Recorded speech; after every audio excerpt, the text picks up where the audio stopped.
Reserve. In the Army Reserve, Mark continued to serve his country, this time in the air instead of the sea. He trained to fly UH-1 Iroquois helicopters as an Army aviator. He resides in the village of Floral Park with his wife Christina, where they raised their son, Edward. Please welcome Mark McDonald, who will lead us today in the Pledge of Allegiance.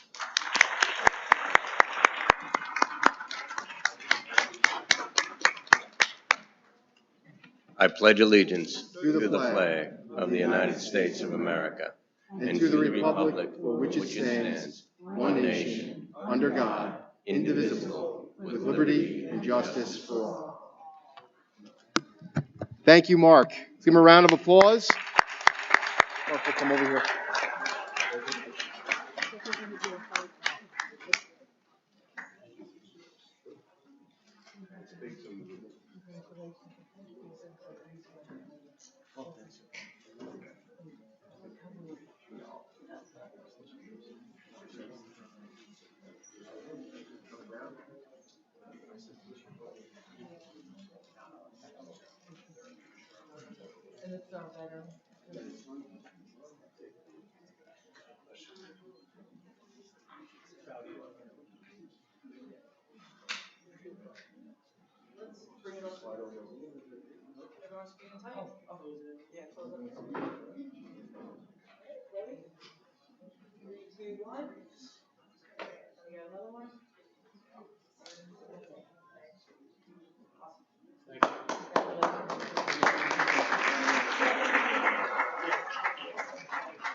Yes, thank you.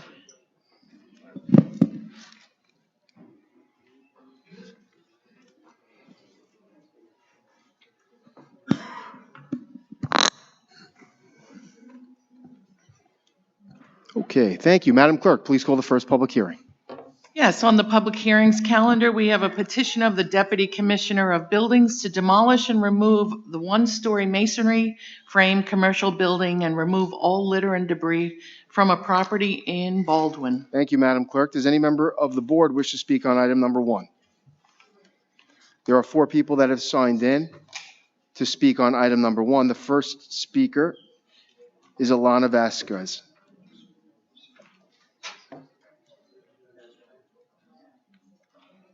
Alana, so there's a microphone right over there. We have right over here.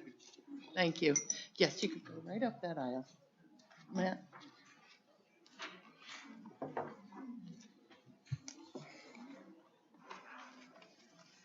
Yes, as a resident of Baldwin Harbor, and that being very close to us, I am curious to find out what's the plan for that piece of property. Sure. Commissioner Leo? Mr. Supervisor, I have an update with regard to that. Currently, there's no plan. The town doesn't own the property. The town has deemed it a dangerous building, so we're going to take it down and assess the cost to the owner of the property. The property has some significant issues that I'd rather not get into with regard to tax liens and things like that. But there's currently, I'm told, no application before the town to do anything down there. There has been in the past, and a couple of years ago, it was suggested that that either the town or the county make it into a park. I don't think the town has decided to do that. It's always an option of the county. Another question that I have is, I saw a couple of times signs that the property was being sold. My question is, why wasn't sold? I think there were a few people that were interested in purchasing the property. As I said, I mentioned some other issues that the owner may have. So that's probably why it wasn't sold. I can't be sure. The town isn't involved in the sale of private property. And who's the owner? I don't have his name. It's a corporation. I've never met him, so I can't tell you. As I said, the last time we had a discussion, it was a discussion with about the county or the town making it into a park, and it wasn't with the owner. And also, we had deeds. Some of the homeowners in Baldwin Harbor had deeds to that property. What happens with that? Well, I think what you're probably talking about is possibly easements or the right to use a portion of the property. That's something that you'd have to enforce on a personal level. The town can't enforce those for you. However, if something is developed there, somebody makes a proposal, and you present those property interests that you may have in a deed to your own property, the town would absolutely take them into consideration. But as I said, there's no application before the town now, to my knowledge. All right, thank you. Thank you, ma'am. Have a great day. Barbara Steyer.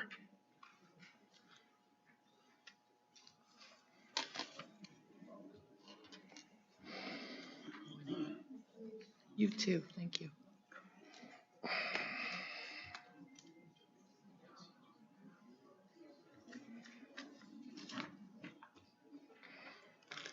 Good morning. Good morning, everyone. If you could just give your name and address for the record, please. My name is Barbara Steyer. I live across the street, directly across the street, 3600 Milburn Avenue, Baldwin. And I'm kind of disappointed to be here today and learn that the only plans that you have for that abandoned property is to demolish the building. And what about the parking lot? What about restoring the property, maintaining the property? What about flood mitigation in that particular area there? I assume there won't be any access, so what kind of fence is being put up? And what is being done to secure the property from people going in there? So those are my questions. I did them quickly, but I think I covered my feelings on this subject. And it's been left to rot all these years. It's been an affront to our neighbors, to the neighborhood. And I think that more should be done. I think this is very inadequate. I have hopes for the future, and I hope it won't take so long as it's been. Thank you for listening to me. Thank you, ma'am. Mr. Town Attorney, this is private property, correct? It is. And the town is taking steps to demolish a dilapidated building, correct? That is correct. And currently there's issues going on with graffiti, rodents, et cetera, at the property. Absolutely. And the town is taking action to remediate those issues, correct? For the first time in a long, long time. And despite the fact that this is private property, the town is doing that, correct? At great expense. Okay. Thank you. And thank you for your comments. Rita Montemore.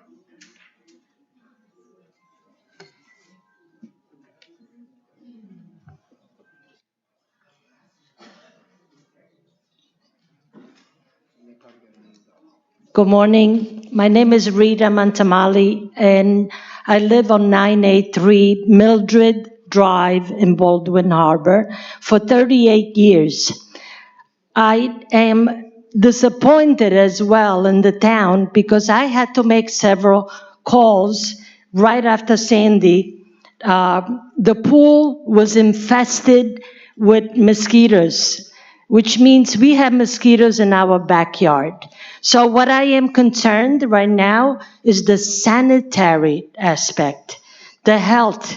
I called the Department of Health. Finally, the town did come and close the pool. They put sand on it, so that was done. But the property, like the lady said before, looks just terrible. It really does. Baldwin Harbor used to be top area, really. You know, I moved there 38 years ago. I love the area. It's a quiet area. And I also want to know as well what will be done as far as our, for health-wise in the area. Like we do have mosquitoes. We still have the rats. We have the mice. And that's my concern right now. What will be done after the building is demolished, as well as the parking lot and everything else? I live literally across the street on Mildred Drive. Thank you so much for your attention. Thank you. Mr. Supervisor, just to answer one of your questions, the county requires us, whenever we take down a building, to call an exterminator in and work with them to make sure that the problem you talked about with regard to if there are rats or other infestation there, that it'll be remediated. In addition, with regard to the pool, it'll be filled in, and with regard to, all of the plumbing and things like that, from a sanitary standpoint, the town will take care of whatever has to be done to make sure it's not a problem. And I think you've probably noticed that about 2 weeks ago, the town came in and they started clearing the brush and the debris. There was a lot of overgrown property. So the town's going to make sure the building's taken down in a proper manner and address a lot of the concerns that you talked about. Thank you, ma'am. Maribel Ellis.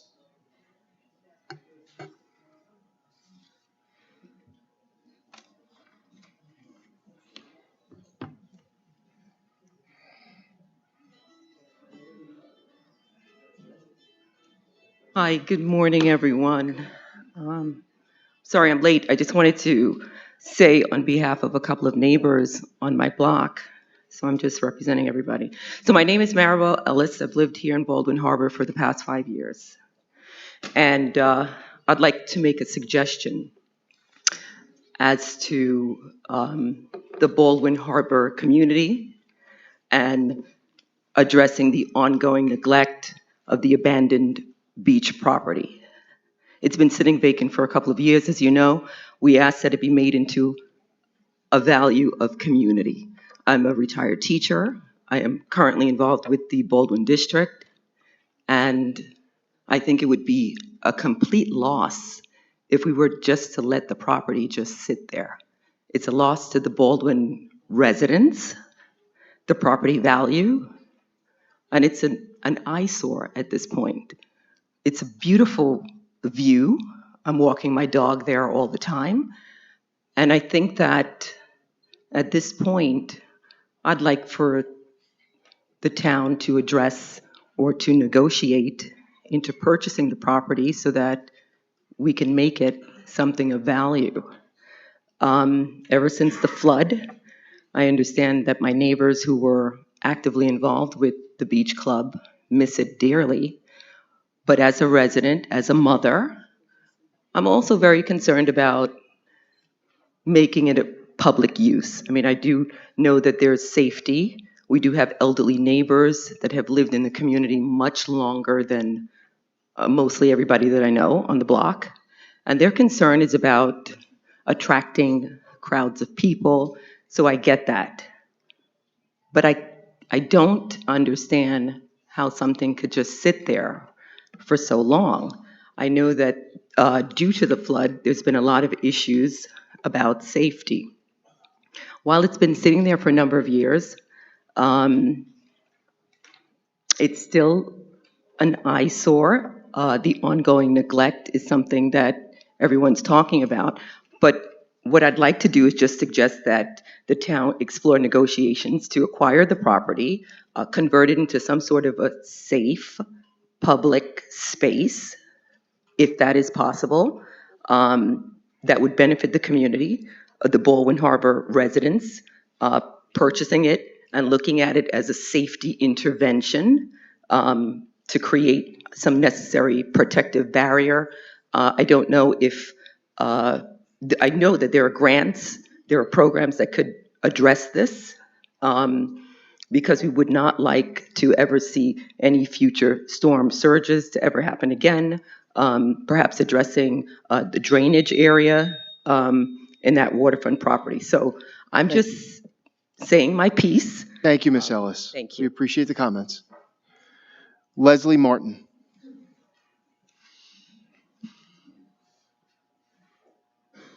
My name is Leslie Martin, and I live next door to the beach club. Good morning. Thank you. I have lived there since October 2011, which was shortly after the beach club shuttered. As many people may or may not know, that property was bequeathed to Baldwin Harbor residents to use, and for many years it was a beach club. However, beach club membership dwindled, they couldn't pay the taxes, and eventually the current owner bought the liens on the property, just to give you a basic background.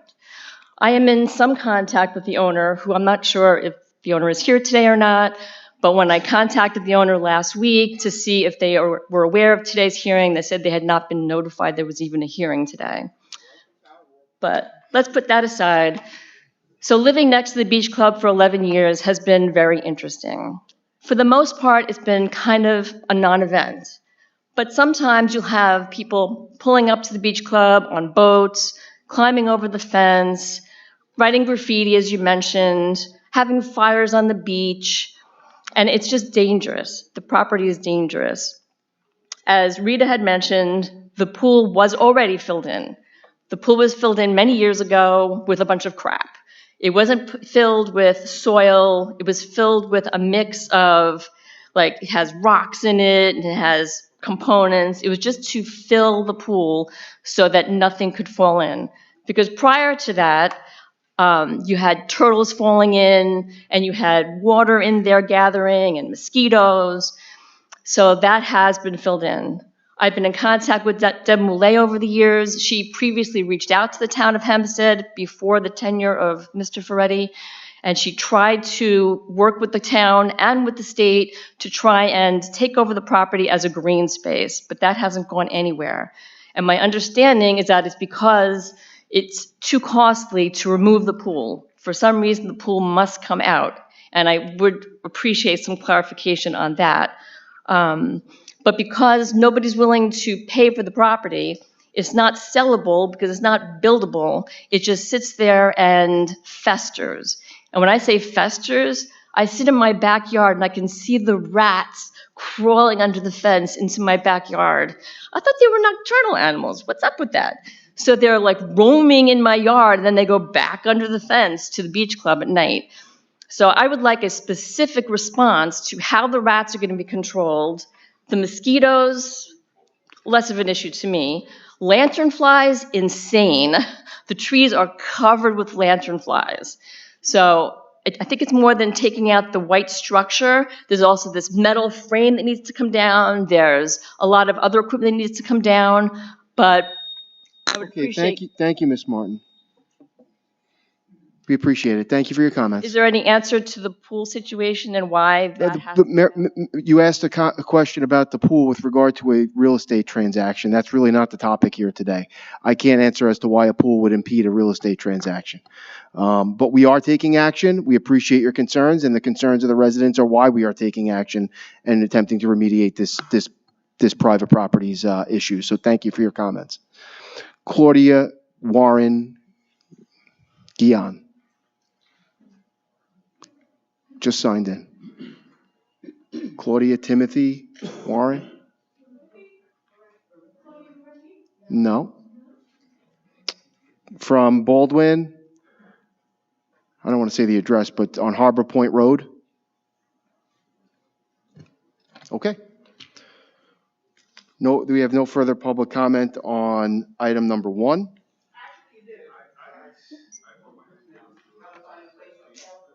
Excuse me, ma'am. Can you give us a second, please? Did you sign in, sir? Okay. I don't have your slip.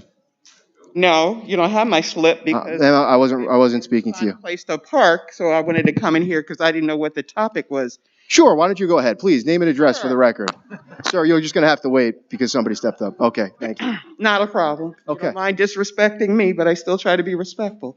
My name I'm sorry, I couldn't hear you. Maybe you couldn't hear me? I could not hear you. Okay. I'll try it again. Thank you. What is your name and address for the record, please? J. Maraday, resident of the world, taxpayer, advocate for the underserved, including our veterans, and a Baldwin resident, but born and raised in Roosevelt. I'm proud of all of my roots. And I have stood before this body when you were sitting there, when Clavin was sitting there, when actually our present clerk was sitting there, addressing this issue with regard to this property and getting promises that clearly have not been delivered.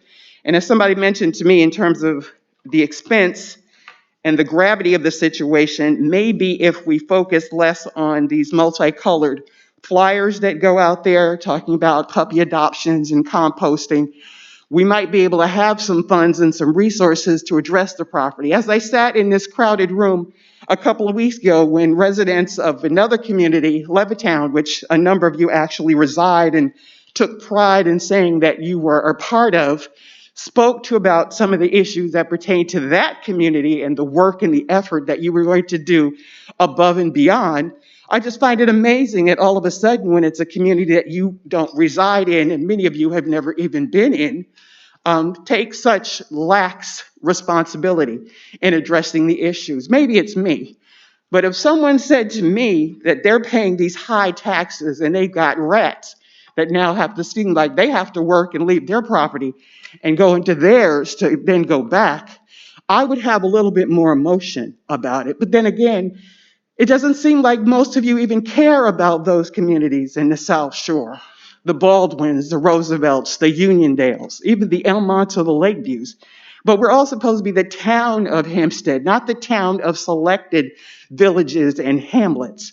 So I think Baldwin residents and all those who've had this similar issue where we've had pipelines laid out through our communities and residents were not aware of it and the potential harmful aspects if those things leaked are not addressed to our residents. We need to take a better stand. And I know in a couple of months, we're going to have a budget hearing that's going to come up. And guess what? There will be so many empty seats here. And it matters to me that if you don't show up and speak up and you show up now, no wonder our communities, our local hamlets are not getting what it needs and deserves and what you pay for. Thank you. Thank you, Ms. Merida.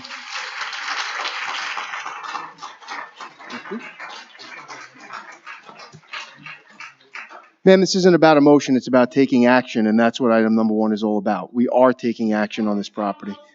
Hi, good morning, sir. If you could just give your name and address for the record. Hi, my name is Yoav Margolin. I live at 3363 Milburn Avenue. Good morning. Hi, good morning. I'm wondering why, it may be laws or something, that the town can't be more forceful in taking over properties and, for example, fining someone for leaving a property the way it is for so many years. Because not, and I know the topic is just the beach, but it's the beach club. There are several houses that are still in the area abandoned since Sandy that haven't it just seems like there's no government policy or no government procedure. Just take them over. That's it, the end. It's sat vacant for 3 years. That's long enough. You force the sale. And you can do it several ways. You can fine the owner, $1,000 a month for having a property that looks the way it does. So, or whatever the sum is, take it over and move with it. Not only the beach club, which of course is the topic here, but some of the other properties even around the beach club. It just seems like intransigence in year after year after year of no movement. I appreciate that you don't own it, but I also feel that there's a way to sue the owner and so on and so forth. The other issue that I believe the owner may have not realized that it wasn't zoned for building. So he bought a property, in a sense the town sold the property or the auction sold the property, but now you can't do anything with it. So that's an issue too. Personally, I wouldn't mind if there's no money. Let's say so we don't have money to make it a nice park and maintain a park. Okay, then I'd rather have it become nice houses. That's my thought. Thank you very much. I appreciate your comments, sir. Does anyone else wish to speak on item number 1? Okay, may I have a motion? I move that we, this is the first one. Okay, I move that we close this organization for this particular one. Second. Number 1. Second. Supervisor Ferretti? Aye. Councilman Dunn? Aye. Deputy Supervisor Gooseby? Aye. Aye. Councilman Muscarella? Aye. Councilwoman Ryder? Aye. And Councilman Schneider? Aye. Thank you. Madam Clerk, can you please call the next public hearing? We have a proposed local law regarding regulations and restrictions to limit parking in Uniondale. Thank you. Does any member of the board wish to speak on item number 2? Thank you. One person has signed in, Stacy Richardson.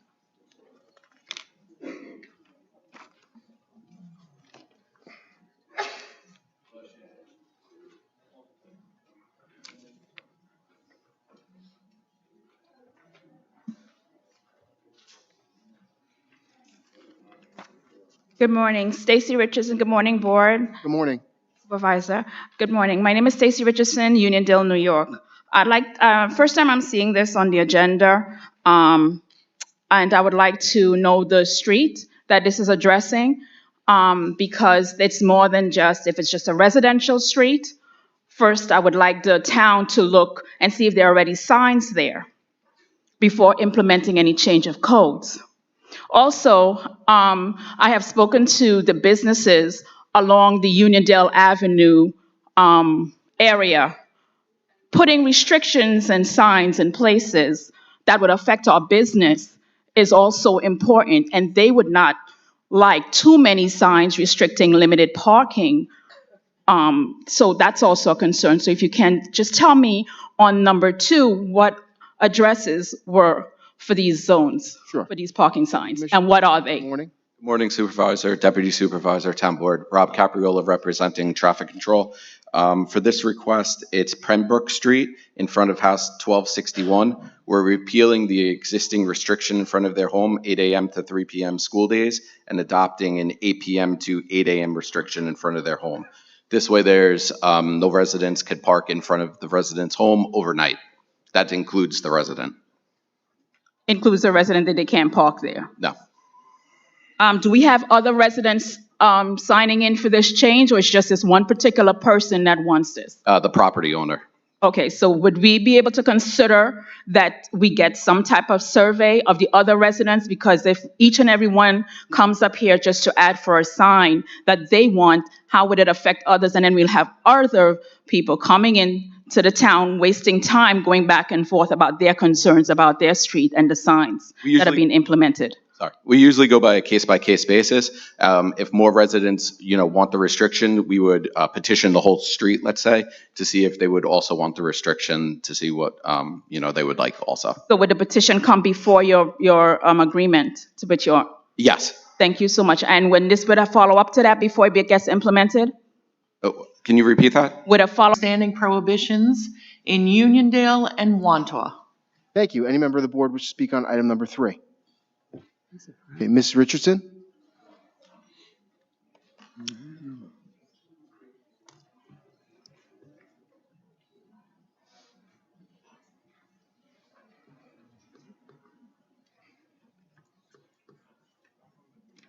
It's like deja vu. Good morning again. Good morning again. Richardson, Uniondale. Again, same question. Is what streets are this parking and standing prohibitions? Because yet again, we'd want to know, does it affect our businesses in Uniondale? Because I did speak with them. Good morning, Supervisor. Again, Deputy Supervisor. Good morning. The first location is 148 Gilroy Avenue. The second location is 149 Gilroy Avenue.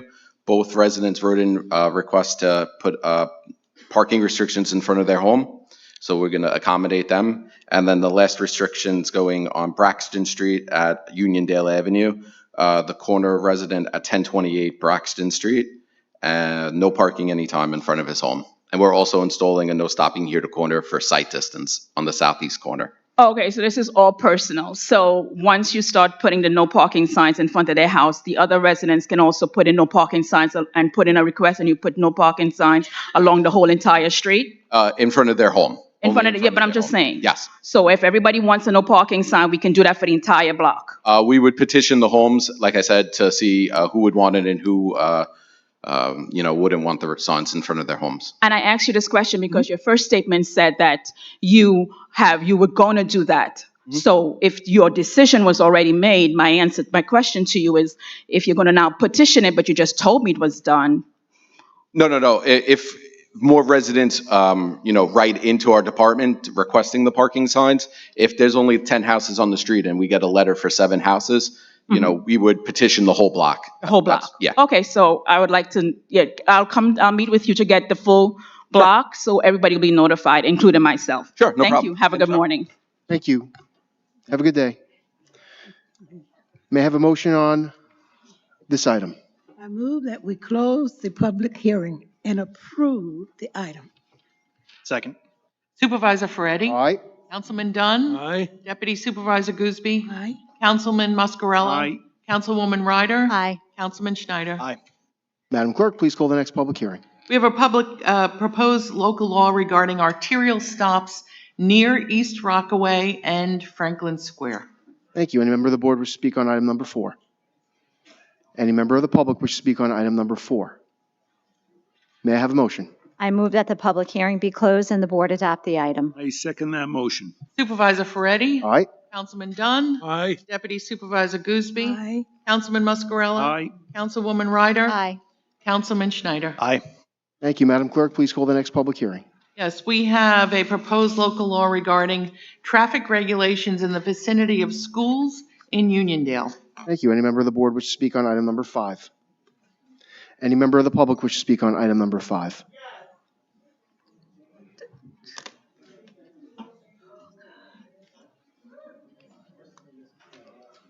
Good morning. If you can give your name and address for the record, please. Still morning, isn't it? Mita J. Maraday, still that resident of the world, advocate for many. My question with regard to 5, when it says traffic regulations in the vicinity of schools, are schools overall, or was this again from a personal recommendation? Good morning. This is Good morning. just the repeal of the adoption in front of 1261 Pembroke Street, the repealing of the no parking 8 a.m. to 3 p.m. school days, that we're going to put no parking 8 p.m. to 8 a.m. in front of his house. Okay, but so It is not. So what's the validity of this particular request if it is cited under traffic regulations in the vicinity of schools? Like I said, it was explained to you what the item was Well, about. maybe he needs to repeat it again. Sure. So, because it's morning and I'm usually like a late night person. If you could please Let's try this explain one what more item number time. 5 does once again. And we can do this as a comedy routine, as a fundraiser, so that we can counteract some of the ads that you send out on a regular basis on my dime. So this is my time in my minute and a half. Thank It you. is your minute and a half to discuss item number Minute 5. 15, go ahead. So we are repealing the existing no parking 8 a.m. to 3 p.m. school day signs in front of 1261 Pembroke Street. Okay, so that means what?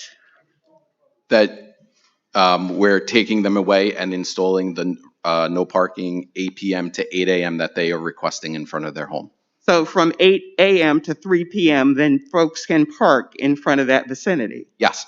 Okay, and that's near a school?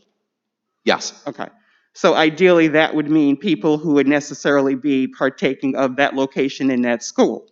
They can park legally in front of this resident's home. Okay, so Just not residents, overnight. again, as Ms. Richardson pointed out, residents who live in a vicinity of a school, for example, that school, so I can keep it on the topic, can petition to have these types of signage removed or replaced or revised in front of their properties? Yes.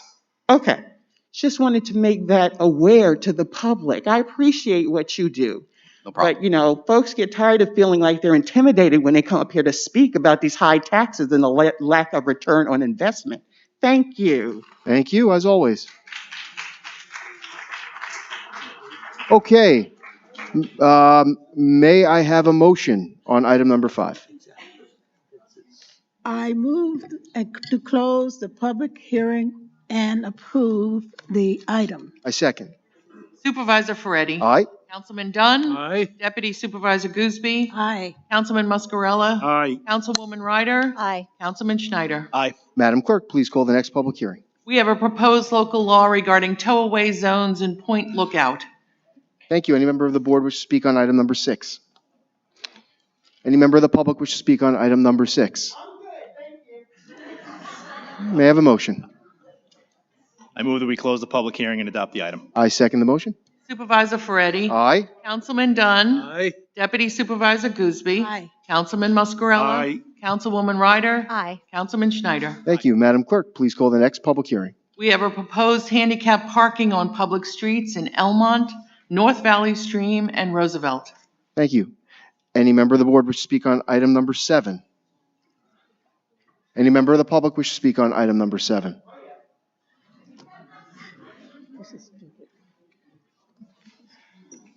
Hi, if you can give your name and address for the record, please. Hi, Mita J. Maraday, resident of the world. You're welcome. Always try to appease the paying public. Handicap parking, just again, with regard to the Roosevelt location, I believe, is it Anna? I'm not sure. I don't know where Anna is. But Good just morning. kinda- Yes, Good it's morning. in front of 44 Anna Avenue in Roosevelt. Okay. Is that an existing location or is this a new signage? This is a new adoption to be Okay. placed in front of their home. Okay. Okay. And again, for residents who may not be aware, because we do have an aging population here in this county, we're aging and depreciating in value as we speak. What is the process to apply for a handicap parking? They could send email, a letter, reach out to the local council members requesting handicap parking in front of their home, as long as they have a Nassau County legal placard for their car or a license plate. We will install handicap parking in front of their home. So the resident that's on Anna, they already had like the placard in their car. They were certified handicapped or disabled through the county or another certifying agency? Yes, through Nassau County, and we verified it through the Department of Physically Challenged. Okay. Now, just for point of information and just for outreach for residents, is there a way that we could advise residents? Because I think that's also a way for them to kind of protect their parking space so that it's accessible for them. I'm just helping somebody that, folks want to be elected here. I'm trying to give them ways that they can actually serve the public, to kind of let residents know that this is an option for Ms. them. Merida, if you could please keep to the item you're referring to. Thank you. I thought I was. Was I not? No, actually, we're talking about elections and other things that have nothing to do with item number 7. Really? You got elected, right? Oh, selected. Elected? I'm confused. Okay. Oh, elected, actually. You got it right the first time. Well, You can continue. when you spend all that money, hey, you're going to do what you're going to do. So I'm going to keep the item to specifics because folks just want to keep using up my time. So for the handicap parking, they need to have the placard from the county. Then they submit the placard with the application to the town, to their council person or to a specific department. You could go to the town attorney's office. Okay. You could go to the council members. They could email it to our department, and we'll create a traffic case and go out, meet with the resident, plot where they would like the signage, and it will be adopted in front of the town board. Wonderful. Thank you so much. I appreciate that. You're welcome. Thank you, Ms. Merida. Can I have a motion on item number 7? We have a proposed handicap oh, wait, I'm sorry. Say that again? I move the Motion. Sorry. I second that motion. Supervisor Ferretti. Aye. Councilman Dunn. Aye. Deputy Supervisor Gooseby. Councilman Muscarella. Aye. Councilwoman Ryder. Aye. Councilman Schneider. Aye. Thank you, Madam Clerk. Please call the next public hearing, the application of Beechwood 829 Merrick LLC. Yes, this is the application of Beechwood 829 Merrick LLC to rezone a property at the northwest corner of Merrick Avenue and Corporate Drive in Westbury to a planned unit development district, enact paragraph J of section 370 regarding principal permitted uses in the PUD, and enact paragraph G of section 372 regarding requirements for a condominium hotel use in the PUD of Article 35 of the Building Zone Ordinance, and for PUD master plan review and approval in the town of Hempstead. Mr. Supervisor, members of the town board, I've spoken with the applicant's attorney, and I recommend to the board that this application be adjourned to September 9, 2026 at 10:30 a.m. and for the clerk's office to renotice the application, and the attorney will be sending mailing notices and posting signs for the September 9th meeting. Okay, thank you, Mr. Town Attorney. May I have a motion to that effect? So moved. I moved. Supervisor Ferretti. Aye. Councilman Dunn. Aye. Deputy Supervisor Gooseby. Councilman Muscarella. Aye. Councilwoman Ryder. Aye. Councilman Schneider. Aye. Thank you, Madam Clerk. Would you please call the administrative calendar? Yes, there are items 9 through 59 on the administrative calendar. I also have one item that is of urgent or emergency nature. It is entitled a resolution calling a public hearing on a local law to amend 101B3 of Chapter 101B of the Hempstead Town Code to extend the temporary moratorium on battery energy storage system facilities. This will be added to the administrative calendar as item number 60. Mr. Supervisor and members of the board, I would ask the board to please amend item 53, only as it pertains to the appointment of Khalil Hoist as a laborer. The current resolution reads clerk laborer, which is a clerical error. So I'd ask that that amendment be made. The 52? Just to clarify, is that item 52 or 53, Mr. Town Attorney? Gonna look. It's 52. Okay, so just for the record, the item that is being proposed to be amended is item 52 in the administrative calendar. May I have a motion to that effect? Second motion. Supervisor Ferretti. Aye. Councilman Dunn. Deputy Supervisor Gooseby. Aye. Councilman Muscarella. Aye. Councilwoman Ryder. Aye. Councilman Schneider. Aye. Does any member of the board wish to speak on any item on the administrative calendar? There being none, there are people who have signed in to speak on the administrative calendar. First speaker, Mita Meriday. She's here?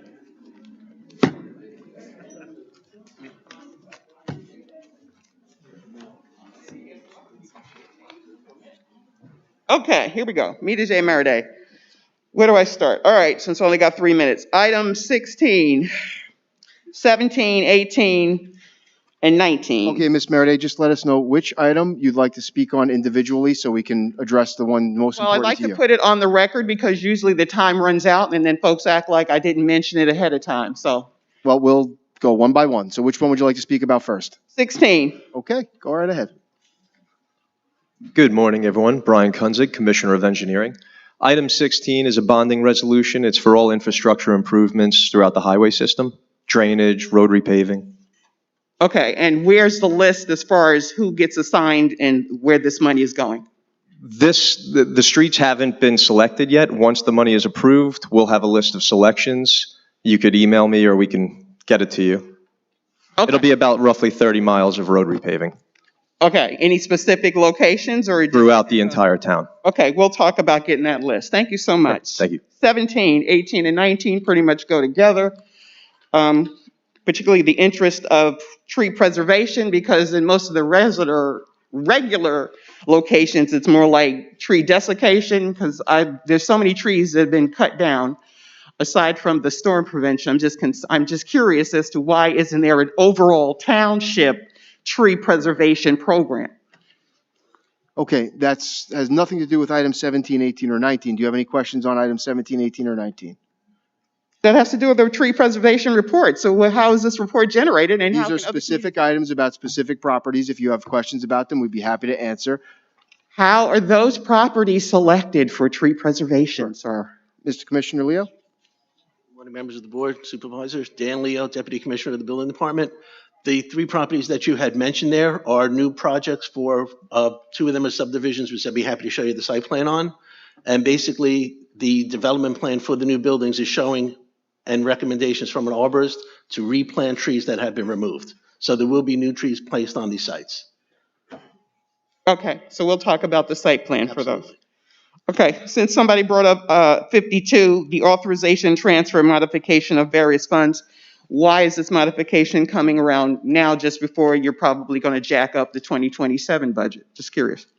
Well, the modification in question was just a change of a gentleman's title. He's currently working in a different department in the town, and he's being transferred to another department. And the clerical error said clerk laborer, and the correct title is laborer. That's the difference. That's the motion that was made. Okay, so it's more of a clerical error. That is correct. Okay, so there's no actual amount allocation of or redistribution of funds. That should be a situation, right? Oh, no, there absolutely is a redistribution of funds. The funds are in, he was paid out of a certain department's budget, and now he's moving to another department. So the reallocation is, and I'm making up the number, but let's say his salary was $52,000. He was being paid, the budget would be amended to show that in the, in door or sanitation, wherever he was coming from, but it happens to be door, he was paid X amount of dollars, and now he's moving to another department as a laborer, and he's going to be paid out of that department. So there would be a change in the budgetary process. Gotcha. Okay, number 9, I'd just like to know the 2 Baldwin locations. Sorry, you said number 9? For number 9, yes. Commissioner Leo? Is there a reason why my clock is still ticking while he's walking to the microphone? Just saying. It's all about time management. Dan Leo, Deputy Commissioner of the Building Department. So can you repeat the question, please? The 2 Baldwin locations. Okay, so there's actually a few more than 2. I'll give you the list. Okay. We're starting with 882 Milburn Court. That happened to be a situation we had to remove dead trees, and we had to bring in tree service for that. You have 5 Milburn Avenue. We had done inspections on that one, and the property needed to be demolished, which is the one that we just spoke about earlier, Correct. which was the Beach Club. Okay. Bayfront Drive, 3355 Bayfront Drive. We did an inspection on that one, and there was an issue with the safety and removal of an in-ground pool. And on 3418 Carrie Lane in Baldwin, we had done the same thing. We did a survey, and based upon what we saw, we had to take action to correct it. Okay, sounds good. All right, thank you. Okay. And as my time is dwindling, I'm just, again, putting a request out if possible. I don't think it's challenging any DEI initiative attacks, but it would be nice if we could list with these companies. Some of them kind of are the same, familiar, and I guess if you look at the donation rolls, they probably match. But if we ever list that we have businesses that are operated by veterans, women, or minorities, it would be nice if we had that certification. Many municipalities and government liaisons list that to let diversity live in America. Ms. Faraday. Chris Jacobs. Chris Jacobs.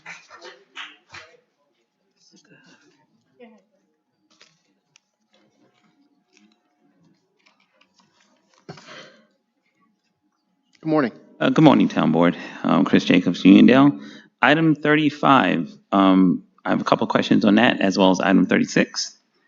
So on item 35, my question is, what is the time interval between inspections and repairs regarding the lawn and turf equipment? You understand what he's saying? I'm sorry, Mr. Jacobs. Stop the clock. Could you just give me the numbers again? Oh, 35 and 36.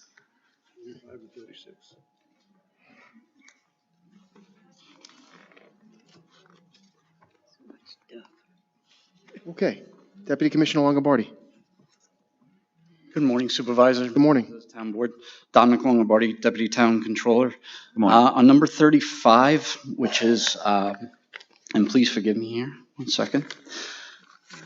Number 35, this is replacement parts and repairs for small engines and various equipment throughout all of the town. So that could be on any type of schedule, depending on how it's used, what happens with it.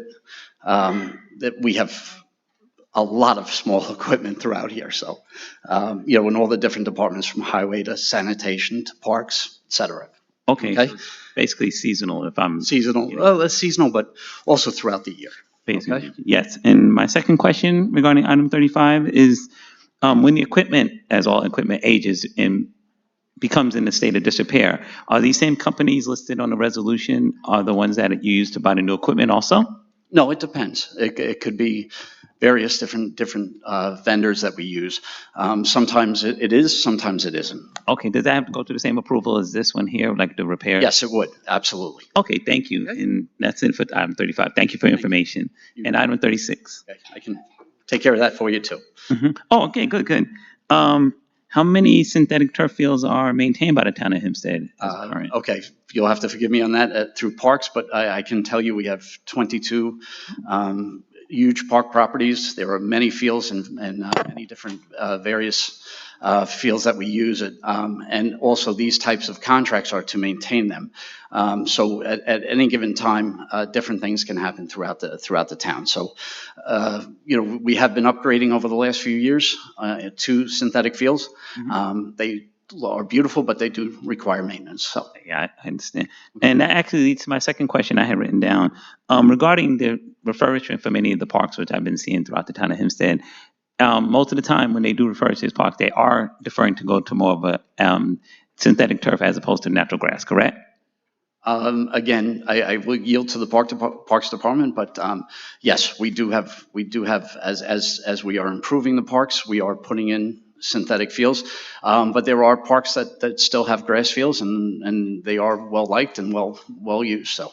Yeah, they are. Okay. And my final question, because of that, when I've noticed through the park rehabilitation, when they do replace the thing most of the time with synthetic turf, that means that the equipment basically for natural grass will probably decrease in the future? Hopefully, but at the same time, equipment may be repurposed to be used in various other departments. As you know, we have plenty of grass areas that the town owns along highways, along roadways, things like that. So again, nothing goes to waste here, and we use it to the last minute, so. Okay, thank you for the information. I appreciate it. Thank you, Mr. Jacobs. Marcia DeTieri. Good morning. Good morning. Marcia DeTieri, Merrick. Items 9, 10, and 17 through 20. Again, removal of homes. Is that the town is having these homes removed? It was their request on 9 and 10? Dan Leo, Deputy Commissioner, Building Department. So the homes that you're referring to, and I'll get you same copies of the new site plans. It was a subdivision. Home was there, demolished. Subdivision on 9 and subdivided 10? With a home on each lot.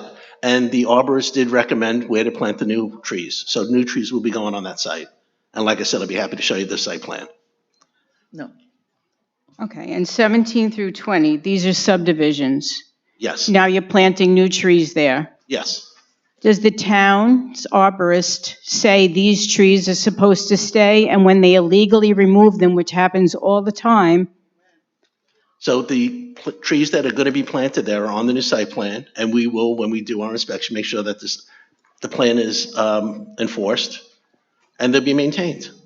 But if trees are illegally removed, what are the fines? Instead of just planting saplings, you're removing mature trees illegally, which they always do. So it's not necessarily the case. If you were to have a piece of property 200 by 200, you did not decide to do anything with it but clear the property at that time and don't want to go for subdivision, you're not obligated to do a tree preservation. So somebody can come in, buy a piece of property, clear it, and 2 or 3 years later decide they want to subdivide. 17 through 20 are subdivisions. No, I realize that, but I'm just giving you an example. Right, I know that. But 17 through 20, if they illegally remove mature trees and you're just planting saplings, what are the repercussions to these builders and developers for doing illegal things to stop them for the future? Again, when they file the applications, the land is already cleared at that point before the subdivision is even applied for. So they're not doing anything illegal at that point. So they're not applying for the subdivision and the arborist is going and saying, you have to keep these trees, and they remove them anyway. They're not removing, they're replacing trees based upon the project that's being built. And like I said, I'd be happy to show you the site plan.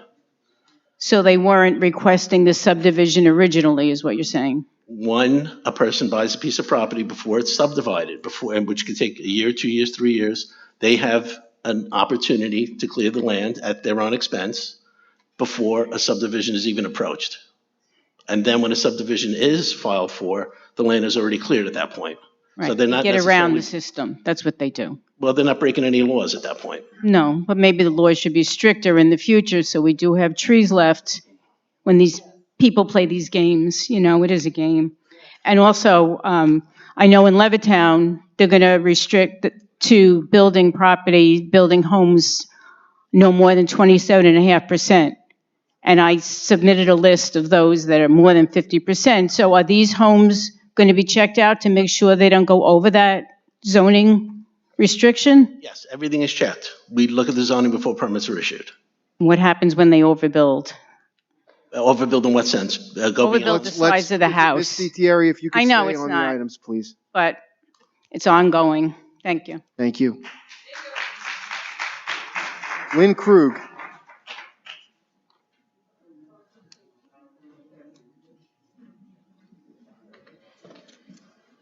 Lynn Krug, Garden City. I have Good morning. a question. Good morning. I have a question on item number 26. Ratifying confirming the contract for commercial general liability insurance for Bay House leases located in the town of Hempstead. I saw a historical story on the Bay Houses. You know, these are in the middle of the bay. They're on stilts, most of them.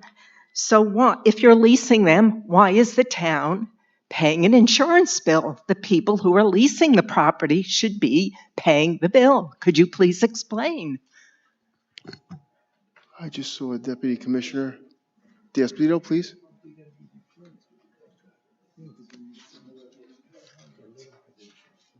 Good morning. Good morning. Tim D'Esposito, Deputy Commissioner, Conservation and Waterways. The town of Hempstead leases 29 areas where there are bay houses.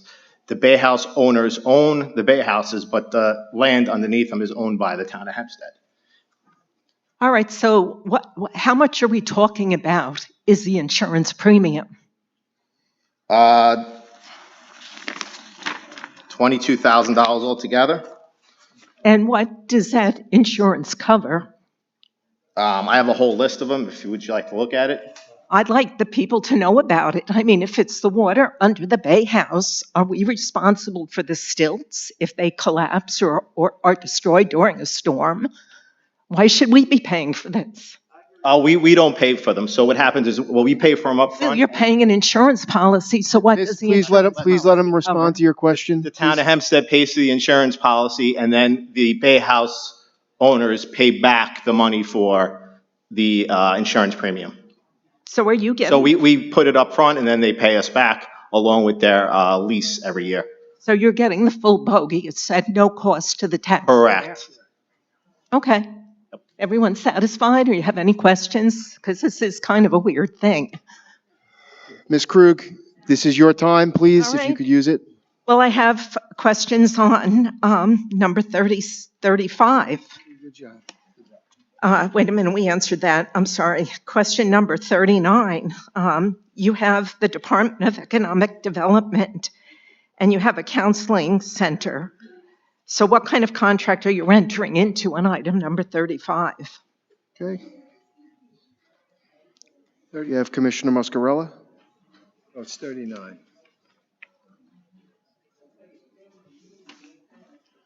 Good morning, Vincent Muscarella, Commissioner of Planning and Economic Development. Good morning, Supervisor, Deputy Supervisor, and members of the board. These actually 39 and 40 are two contracts with local organizations that provide services for youth. This money is federal money. It's money that's a pass-through through the town, so this costs the county no money. What happens is these organizations contact the council people or our organization. They're investigated, and then they are qualified, and the money comes from the federal government to the county as community development. All right, but the one thing I have a question on. Sure. In item number 35, you're referencing unincorporated areas of Levittown. 30, I don't know what you're speaking about, 35. 39. You mentioned 39. You mentioned that this contract is for services in the unincorporated area of Levittown. Levittown is not an incorporated village. That's correct. It's the So then why are you unincorporated. calling it an unincorporated area? I can't tell you why the wording says the unincorporated area of No, Levittown. That doesn't make sense to me. And you're also doing it in Elmont. Elmont is not an incorporated area. Ms. Krug, so you're clear, we'll answer that question for you. The county gets a certain amount of money from the federal government. Villages can apply for it. Cities can apply for it. An unincorporated area of Levittown cannot apply for it. So the town applies for it on behalf of that unincorporated area. So the unincorporated of Levittown is very, very big. They have a lot of people there, just like the next one talks about the unincorporated area of Elmont. So we do it on behalf of them, and it's for services in those unincorporated areas. Understood. Item number 41. Authorize an agreement with Aviation Prep Academy for approved occupational skills classroom training, Department of Occupational Services. This academy guides rookies to become confident aviators. Can you tell me more about what they're doing for us? Oh, that's number 43. Mr. Town Attorney? I don't know if The Oh, I don't know, we do, we have a commissioner from Dart. I'm sorry, They're Mr. asking, 41 or 43? she's asking for 43.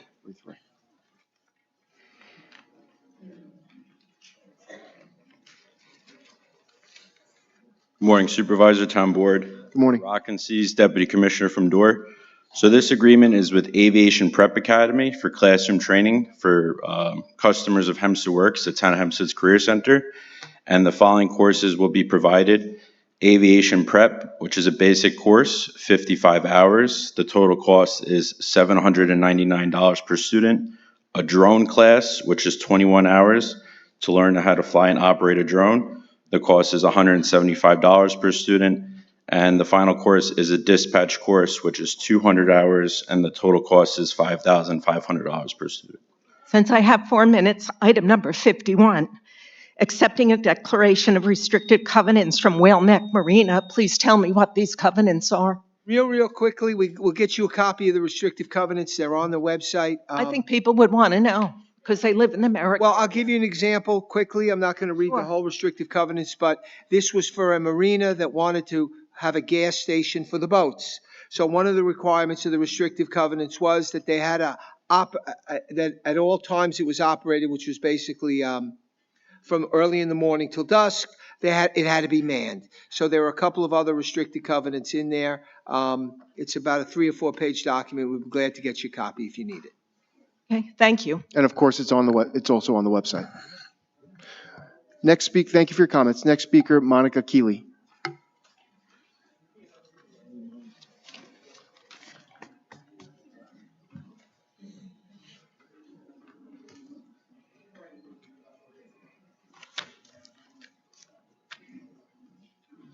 Good morning.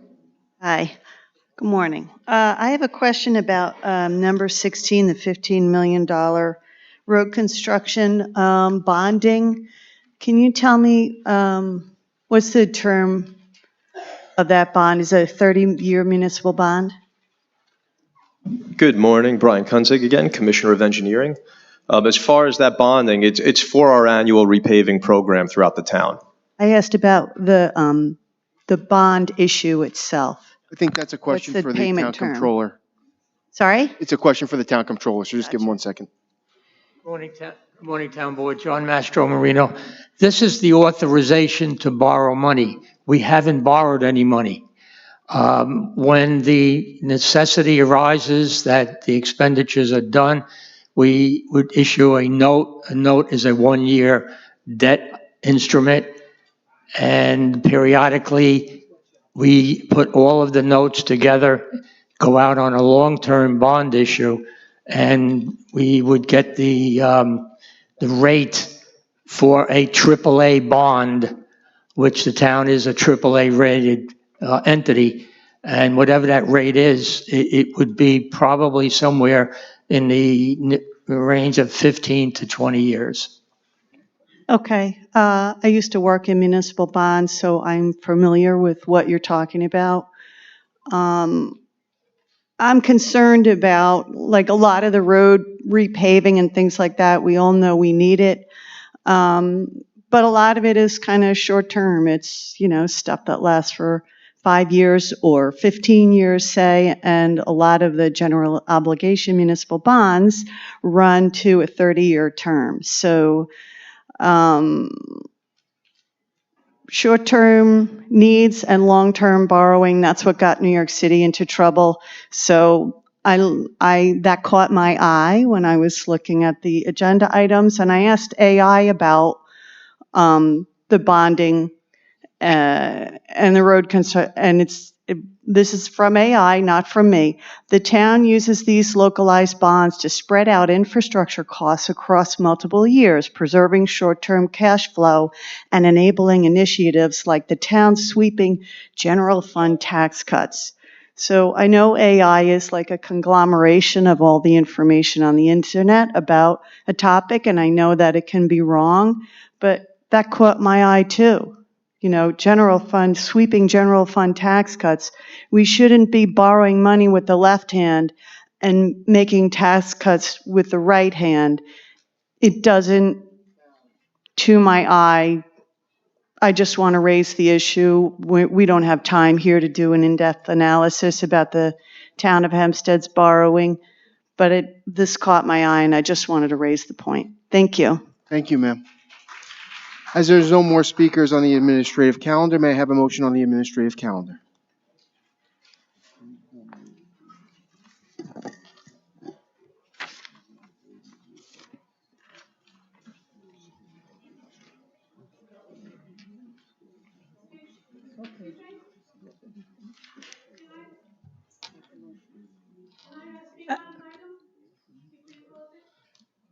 Sure. If you could just give your name and address, please, for the record. Claudia Barecki, 28 Washington Drive, Merrick, New York. I'm just a little bit surprised when I heard that item 60, some emergency item was being put on, snuck into the agenda today about battery storage. Now, I'm not saying I'm for it or against it. I have no idea whether the town of Hempstead already has places where people are seeking to have battery storage, but I think it's not very transparent to sneak that in on a day that could be very controversial. That's all I wanted to say about that. Just so you're aware, this is not an item that we're deciding today. This is simply scheduling a public hearing. Oh, okay, thank you. Okay? I move that we close the hearing. Supervisor Ferretti? Aye. Councilman Dunn? Aye. Deputy Supervisor Gooseby? Aye. Councilman Muscarella? Aye. Councilwoman Ryder? Aye. Councilman Schneider? Aye. Thank you. May I have a motion to adjourn? I move that we adjourn. Second. Supervisor Ferretti? Aye. Councilman Dunn? Aye. Deputy Supervisor Gooseby? Aye. Councilman Muscarella? Aye. Councilwoman Ryder? Aye. Councilman Schneider? Aye. Thank you. Now that the formal town board meeting is ended, the town board will remain to listen to the comments of residents.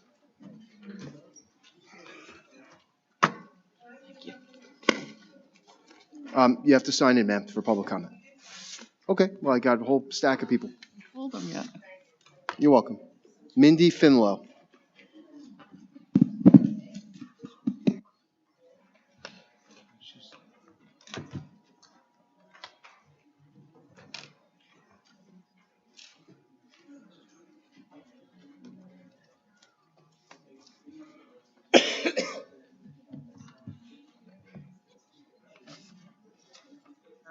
Good morning. My name is Mindy Fink, and I... Hi, good morning. If you don't mind, if you could just tilt it down a little. Of course, yes, I know. Thank you. Okay.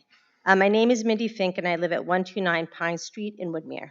I appeared before this board the last meeting to express my concern and to ask the town to remain vigilant regarding the proposed use of the properties on Linden and Cedar Lane. I want to thank you again for giving me the opportunity to be heard and for the attention you have already given to this matter. To be clear, our opposition is specifically to the proposed use of the Linden Street property as a dormitory operating in conjunction with proposed school on Cedar Lane. We are pro-religion and we are pro-yeshiva. Our neighborhood is a cohesive community made up of religious Jews, non-religious Jews, and individuals of all religious backgrounds.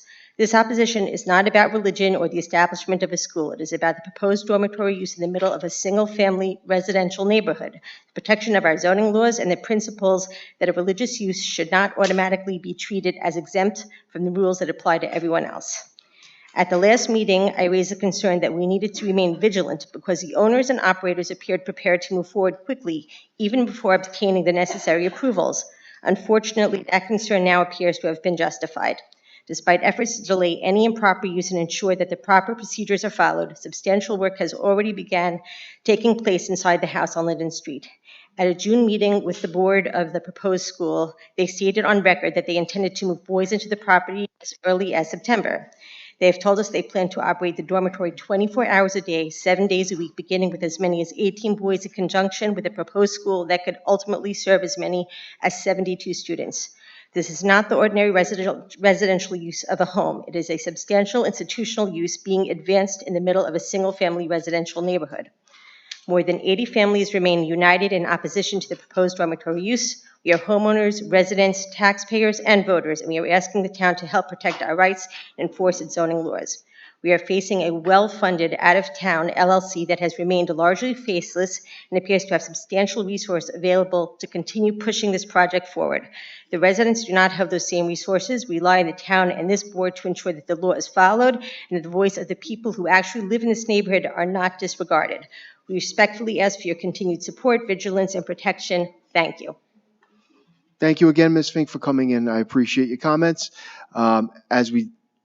As we discussed at the last meeting, but just so everyone who is here who doesn't know, this is an issue that would go in front of the zoning board, not the town board. And so this board has no jurisdiction to decide on that issue. But we certainly appreciate your comments and thank you for coming in. I appreciate your taking the time to listen. Thank you. And Mr. Supervisor, just to add to that, prior to your comments, I was aware of the situation at the last meeting because I was aware what happened. You are correct. They may not have followed the town's procedures.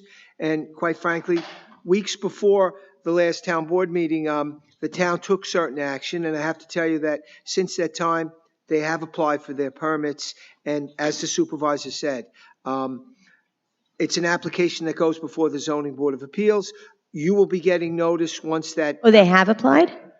They haven't applied yet, but they're going to have to because, as you said, you know that you heard there was a board meeting. I think you said there was a board meeting where they said they were going to do certain things in September. Okay, I'm not aware of that. What I am aware of is that they have proposed to use there. It hasn't been a formal application has not been filed with regard to the Zoning Board of Appeals. But when that does happen, everyone in the neighborhood will be given notice, and you'll have your ability to come to town hall into this room and voice your concerns.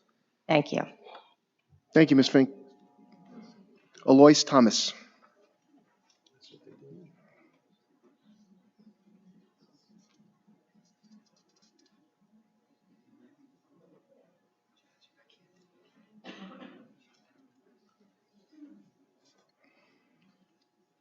Good morning.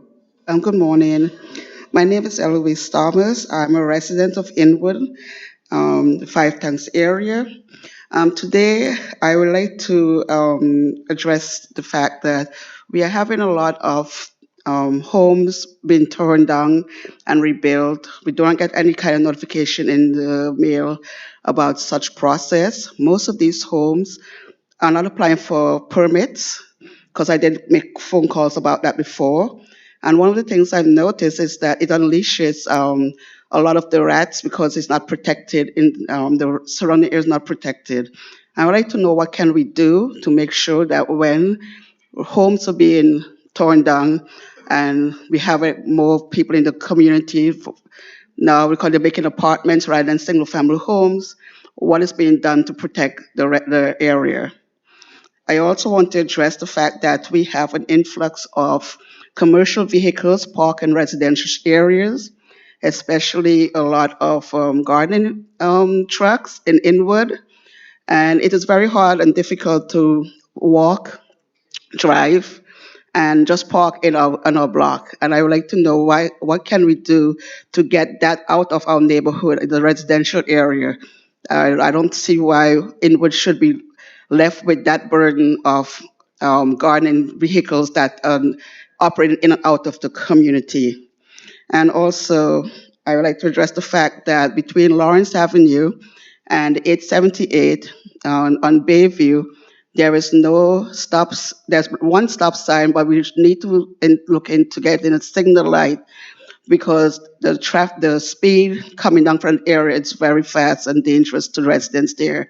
There are children at play, and it's a very active road. So I would like to at least have to see some kind of installation of lights in that area. And there are several other streets in Inwood that needs to be addressed, like Surratt. They just need to have stop signs and speed bumps, especially where children are operating and seniors have been functioning daily. So I would really appreciate if someone can address the overuse of commercial vehicles in particular in and out of the Inwood area. Thank you. Thank you, Ms. Thomas. We appreciate your feedback, and our Commissioner of Buildings is always able to speak with you in the back about specific situations you want to let us know about, okay? Thank you. Thank you. Raymond Brown.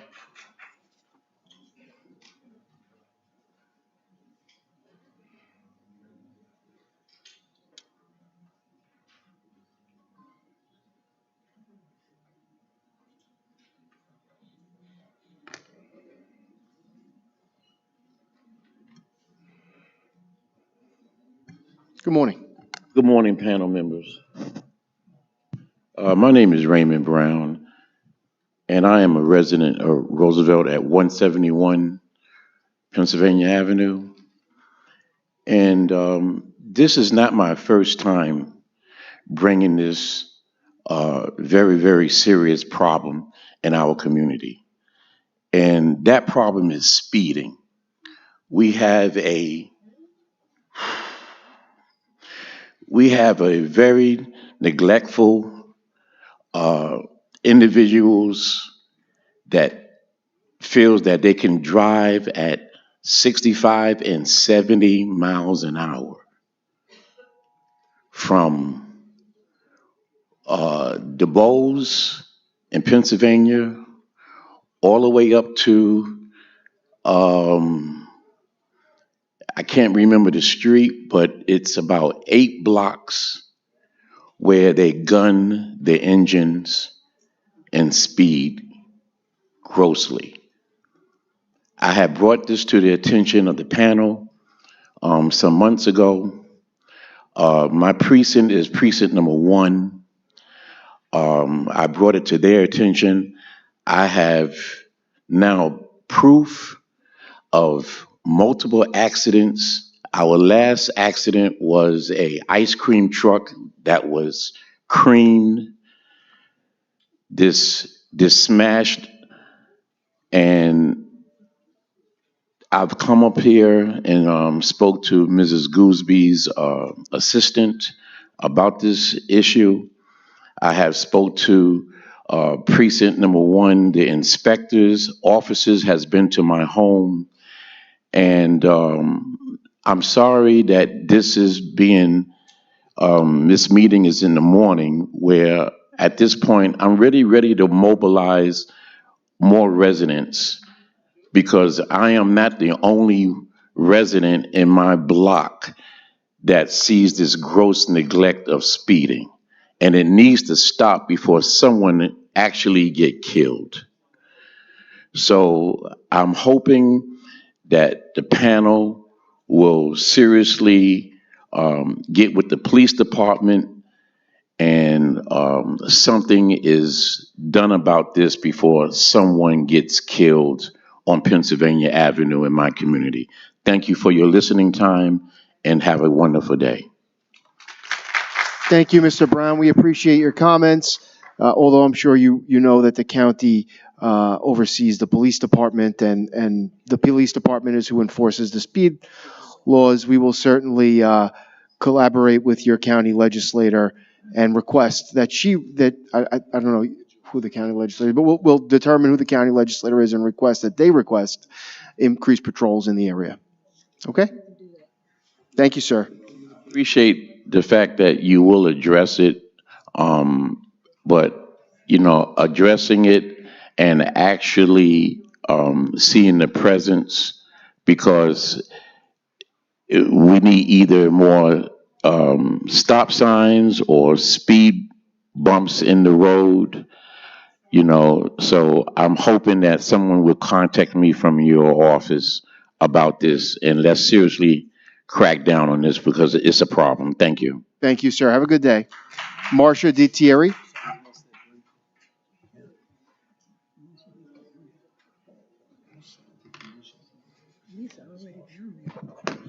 Marcia Thierry Merrick. I'm bringing this up again. It's regarding illegal removal of curbside trees, specifically 1580 Little Whale Neck. A new person moved in. He cut down every single mature tree on his property, which unfortunately currently is legal, but also cut down a very healthy, mature curbside tree. I couldn't get any information whether he received a permit or not, so I foiled it, and I was told by Highway, yes, he did. He said it was dead. Well, no, it wasn't dead, and I submitted pictures multiple times to the town showing all the healthy trees on his property. They said, we don't have an arborist to inspect it, so if a homeowner comes and says, I have a dead tree on the curb, you give him the permit and he removes it. We need to start protecting our environment. Property trees have no protection, but the one tree that the owner said was dead was removed. It shouldn't have been. It's really heartbreaking that these trees are illegally removed. Builders, developer, realtors are all buying up these properties, removing homes, which I'm sure permits were obtained so town can see how many there are. One home just south of the animal shelter on Wantor Avenue, and you know Wantor, beautiful, sprawling properties, tree-lined.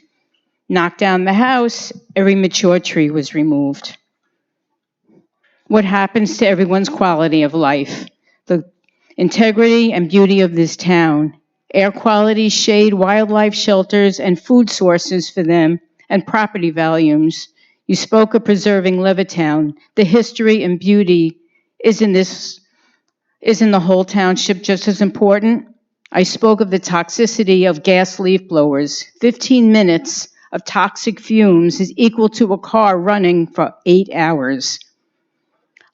I asked Councilman Schneider's office if he could write a letter to Senator Lau, who was sponsoring the bill to ban gas leaf blowers during prime time. I have not heard back.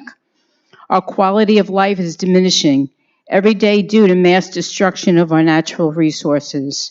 And every home being put up for sale, which are so many, without protection of mature trees, we, as well as all the wildlife that depend on this to survive, will be irreversible. When is the town going to protect it? Make sure people abide by current laws and make stricter tree preservation laws for our mature trees and the health of your constituents. Again, please, the future of our township depends on it. Thank you. Thank you, Ms. Thierry. Fred Harrison and Freda Kolinsky will be next.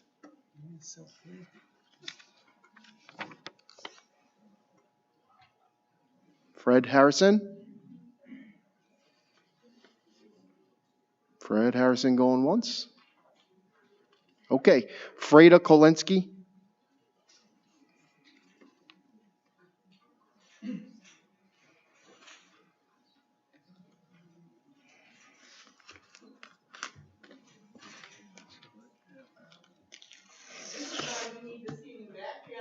Ma'am, I'd ask you to please, ma'am, I'm going to ask you to please stop. You're disrupting the meeting. Please do not call out. Second warning, please stop. You're disrupting the meeting. Third warning, can you please stop before I have to ask you to leave? Please stop disrupting the meeting. Thank you. I'm sorry about that, Ms. Kolinsky. Please. Good morning to the members of the board. Good morning, ladies and gentlemen. I have 2 points to bring up. One is a little less current, but no less disturbing. I just wasn't able to get here more currently to speak about it. Point number 1. 1 year ago, when Mr. Ferretti was illegally appointed as supervisor of the town of Hempstead, all the signs in the town were changed that very afternoon to bear his name. So these were obviously printed before he was illegally sworn in. So as a town of Hempstead resident and a taxpayer, I'd like to know the cost of prematurely printing those signs. I'm sure I'm not the only one that has that question. How do we find that out? You can FOIL that information, but I have to tell you, your statement that they were purchased ahead of time is incorrect. And a lot of those signs were actually made by the town in-house. So, but you can FOIL that information, or you call my office and we'll see if we can get you that information. So the fact that you went to a concert that very afternoon with the new sign, that was quick work.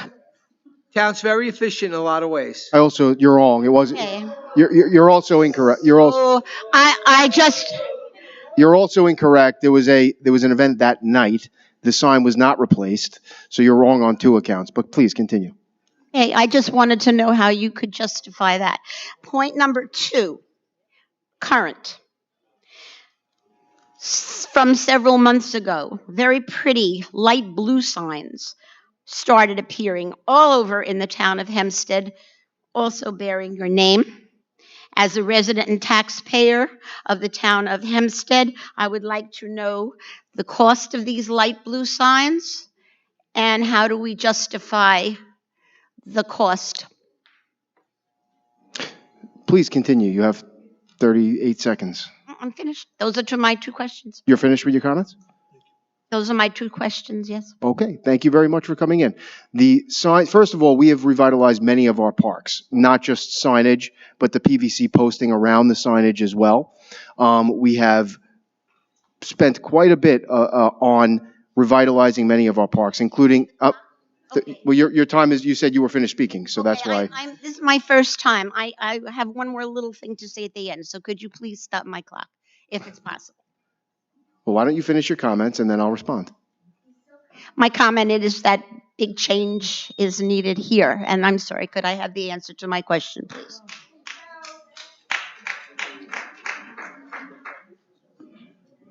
We have For interrupting you. We have improved many of our parks, not just with the signs, but with the PVC posting, with splash pads, with many improvements, landscaping and other things. And I think, including, by the way, events, luau's, pool parties, and other things that many residents are enjoying on a daily basis, especially in the summer. So the signs, which were not just signs, they were the posting as well as gardens around the signs, have brought the quality of life in the town of Hempstead, have really improved the quality of life in the town of Hempstead and improved our parks as a whole. So Thank you for coming in. We appreciate answer it. about the cost. Like the town attorney said, that you're free to, Well, okay. yeah, absolutely. I see. Ronnie Williams. Seriously. Thank you, ma'am, for coming in. Ronnie Williams.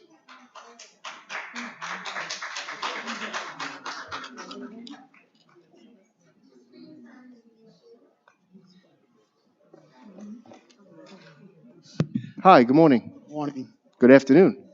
My name is Ronnie Williams, the Vice President of the Hamlet of Uniondale Chamber of Commerce. We are here today representing the business of Uniondale. Board, we appreciate all that you can do. Excuse me. Thank you, sir. But we need many help with many situations. Today I have in my hand exhibits of situations in Uniondale. We need your help to address them. On September 11th, we have a roundtable discussion that we need your department as yourselves to attend this meeting. It would be greatly appreciated that you can attend and send some of your department to this meeting. Thank you. Thank you, sir. And any documents that you have that you want to submit, we'll surely take them. Jean Ponder.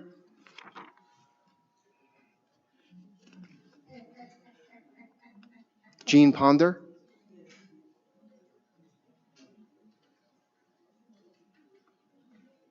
Thank you.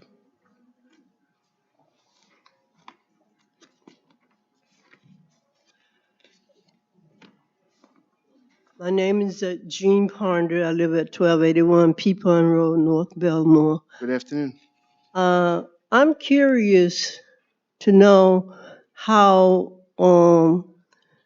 the mosque was able to purchase property on Jerusalem Avenue in North Belmore, where there's a church that has been in the community for years, long time. It was attended by blacks. It was donated to the blacks of North Belmore some years ago. And recently that church was made a landmark. And it was not supposed to be moved. It was supposed to be there forever. But the mosque, the diocese, who said that they own that property, they sold that property to the mosque. And they are building, in process of building a mosque behind that church. They would put up a tall fence and they are building a mosque behind that church. And from what I understand, they are planning to remove that church. I don't know how true this is, to a different spot, which that church is not supposed to be moved. And I'm curious how this happened and if they have a permit to do all the construction that they are in process of doing. Okay, thank you for your comments. Our building commissioner will be happy to meet with you in the back and answer any specific questions you have. Thank you. Thank you so much for coming in. Marcia Fallon Payton from Baldwin.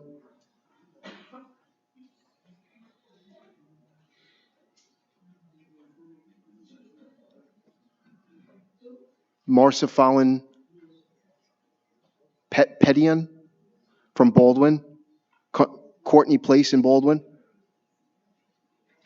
Anybody from Courtney Place in Baldwin? Okay. Elizabeth Forbes.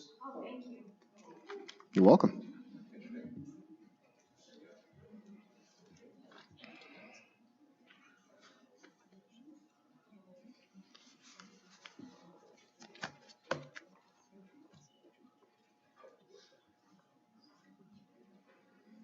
Good afternoon, panel. Good afternoon.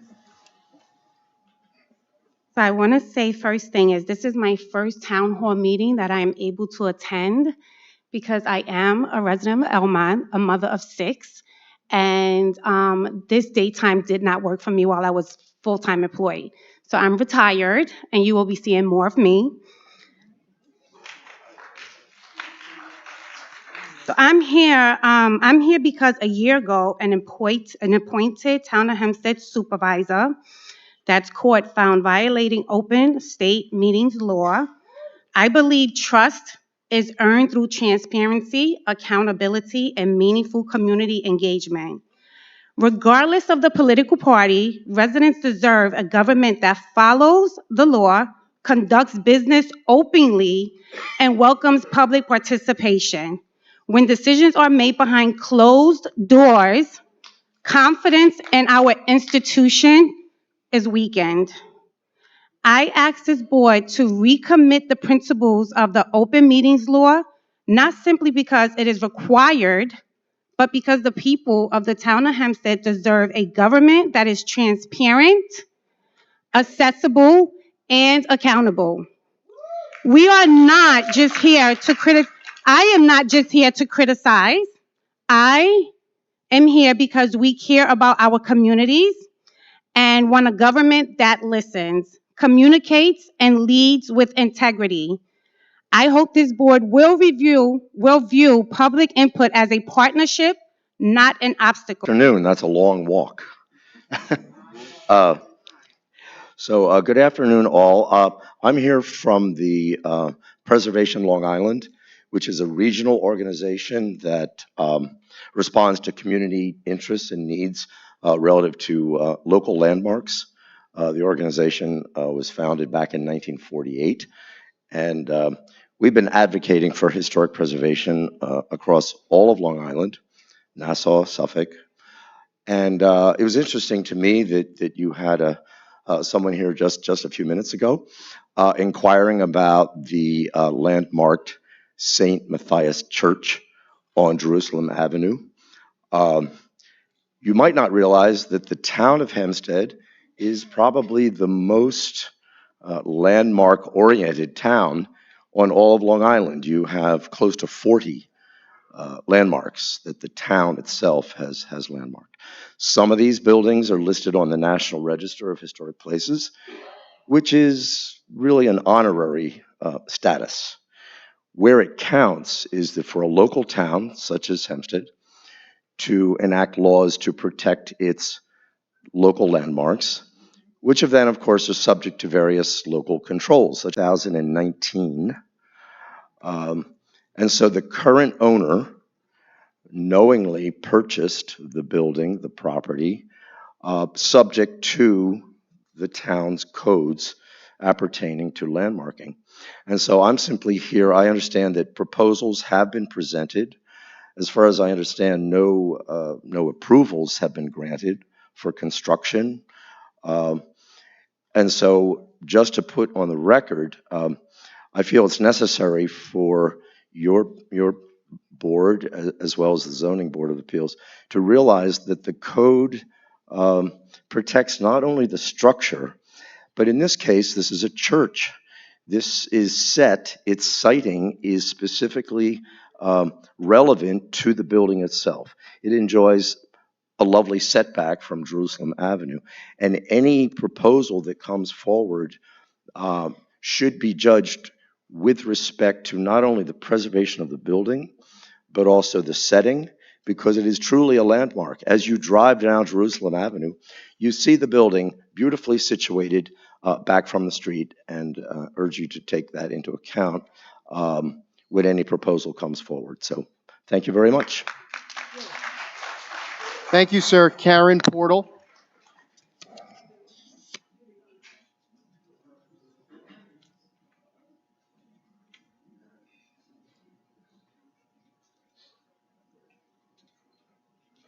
Hi, good afternoon.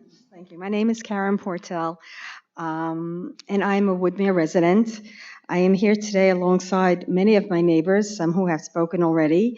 And while I understand that this is not the exact forum for the issue I want to discuss, I still would like it to go on record that I am part of a unified opposition to any future zoning approval for this proposed dormitory that is trying to take place around the corner from my home. I'm a resident here for just about 40 years. This is a beautiful single resident area, and they are proposing to build an 18-boy dormitory up to 72-boy dormitory.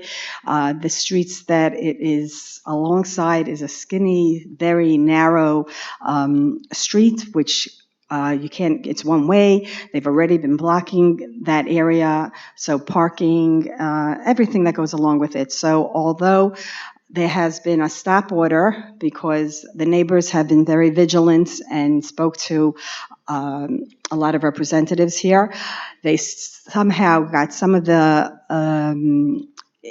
they are able to start work, but the zoning has not taken place yet. And so this is just really a forewarn so that you could put it on the record that we are opposing it, because the zoning would be illegal to build anything that's other than a single resident. And I just thank you very much for the time. Thank you, Ms. Great Portal. day. Thank you for coming in. Janet Schneider.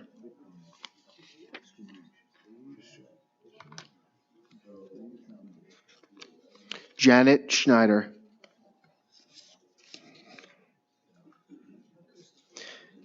Gary Klimowski. I almost got it, right? Klimkowski? Klimkowski, yes. There we go. Just so you know, his brother was a pitcher for the Boston Red Sox, the Oakland A's, and the New York Yankees. Oh, wow. His brother. He's from Clark High School. Great school. He's going to talk about.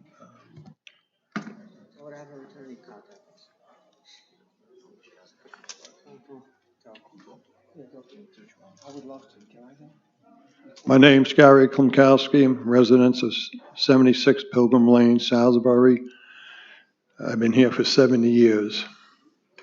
I'd like to speak about the Gabe Vitale Park in Salisbury. Gabe died as a New York police officer shot down in Flushing back in December 1980. He died Christmas Eve, leaving his wife and 4 kids and living on Mellow Lane. He was president of Central Nassau Little League, boys baseball and basketball. I've been working with Councilman Dunn on this for about 2 years, trying to get this park updated and get a dedication. 2 years ago, family came up to me while I was watching a game there and said there's no information on how Mr. Vitale passed away.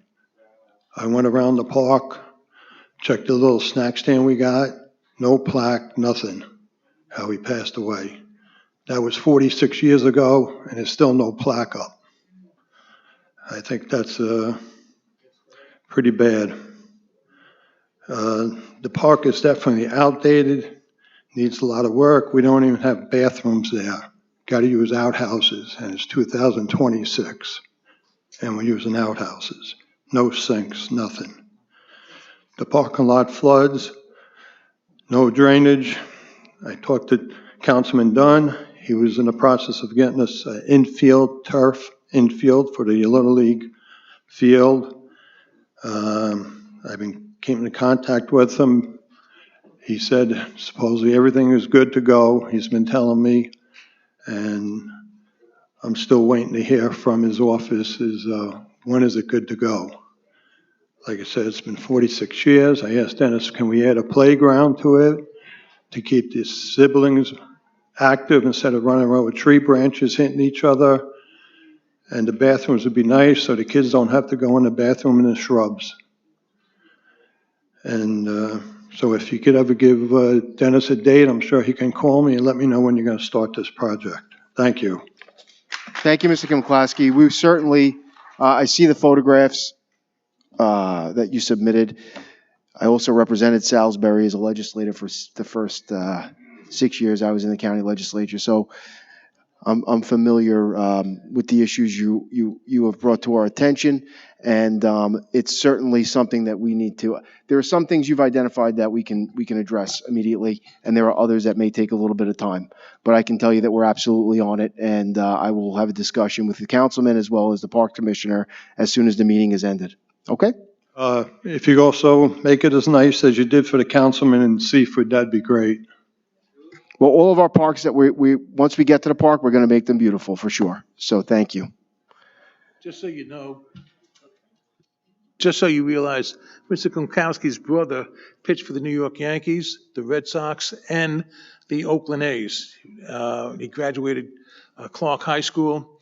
As a matter of fact, last year when we talked about this, it was getting it done with Dennis, and we had a picture of you, your brother, on the wall, and I made sure we memorialized it by having you with the picture. So you're a celebrity in my eyes. God bless. Thanks for coming down. Thank you, sir. Diane Benedetto. Okay, no problem. Veronica Petrella.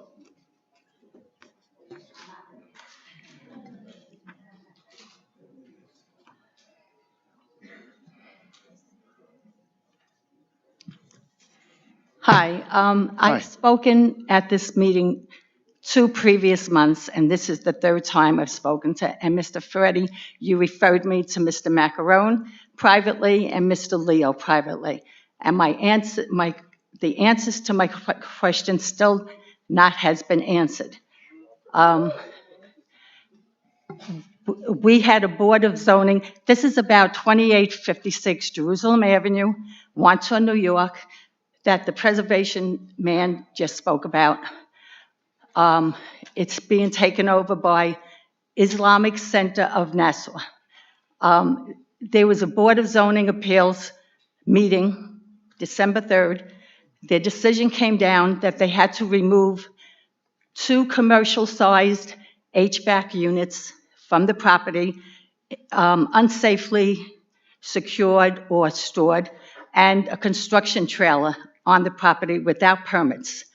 That decision came down by the BZA January 21st of this year. To this day, August 4th, those units still not have been removed. Building department is telling us they won't even allow the town onto the property to look at it. So where do we go from here? I'll tell you that since speaking to Mr. Macarone at the last meeting, he told me, that was July 7th, he told me that, call me by the end of the week and I'm going to have good news for you about those HVAC units. Well, I've called his office 13 times since then. No response. I've sent 3 emails to Mr. Leo and Mr. Macarone. No response. I actually spoke to Patrick Owen from the BZA last Friday, and he said to me, he can't do anything. The BZA makes the decisions. It's the building department's responsibility and duty to enforce the laws. So who do we go to now? Okay. And this So, Ms. Petrella, what we'll do is, this organization is continuing to do and run their sessions, run their events, and we have to call the police because they're illegally parked under signs that say police cars only. They're parking there. And they're just carrying on. So Patrick Owens said to me, as well as the Nassau County Police Department, that just because you don't see something doesn't mean nothing is being done. So that's true. But we as the community don't see anything being done. And when we try to get answers from your building department, we get none. So what do we do? okay, do you have a little while to stick around till the end of the meeting? Sure. Okay, so after the meeting, you come to my office, we'll meet with the town attorney as well as the building department, and we'll figure this out, okay? All right, just hang out for a little bit. Thank you. Lee Nora Parper? Lee Nora? Oh, take your time.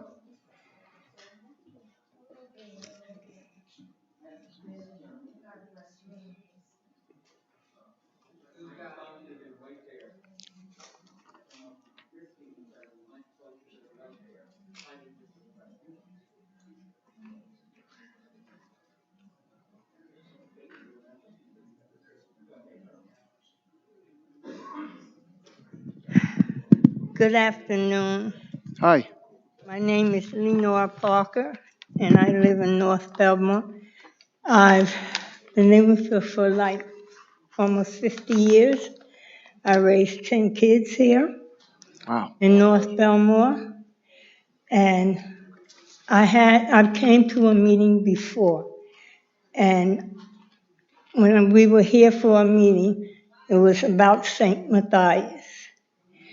And a couple of people on the panel now, I don't know if you remember, didn't even know that St. Matthias Church was a landmark until I asked Mr.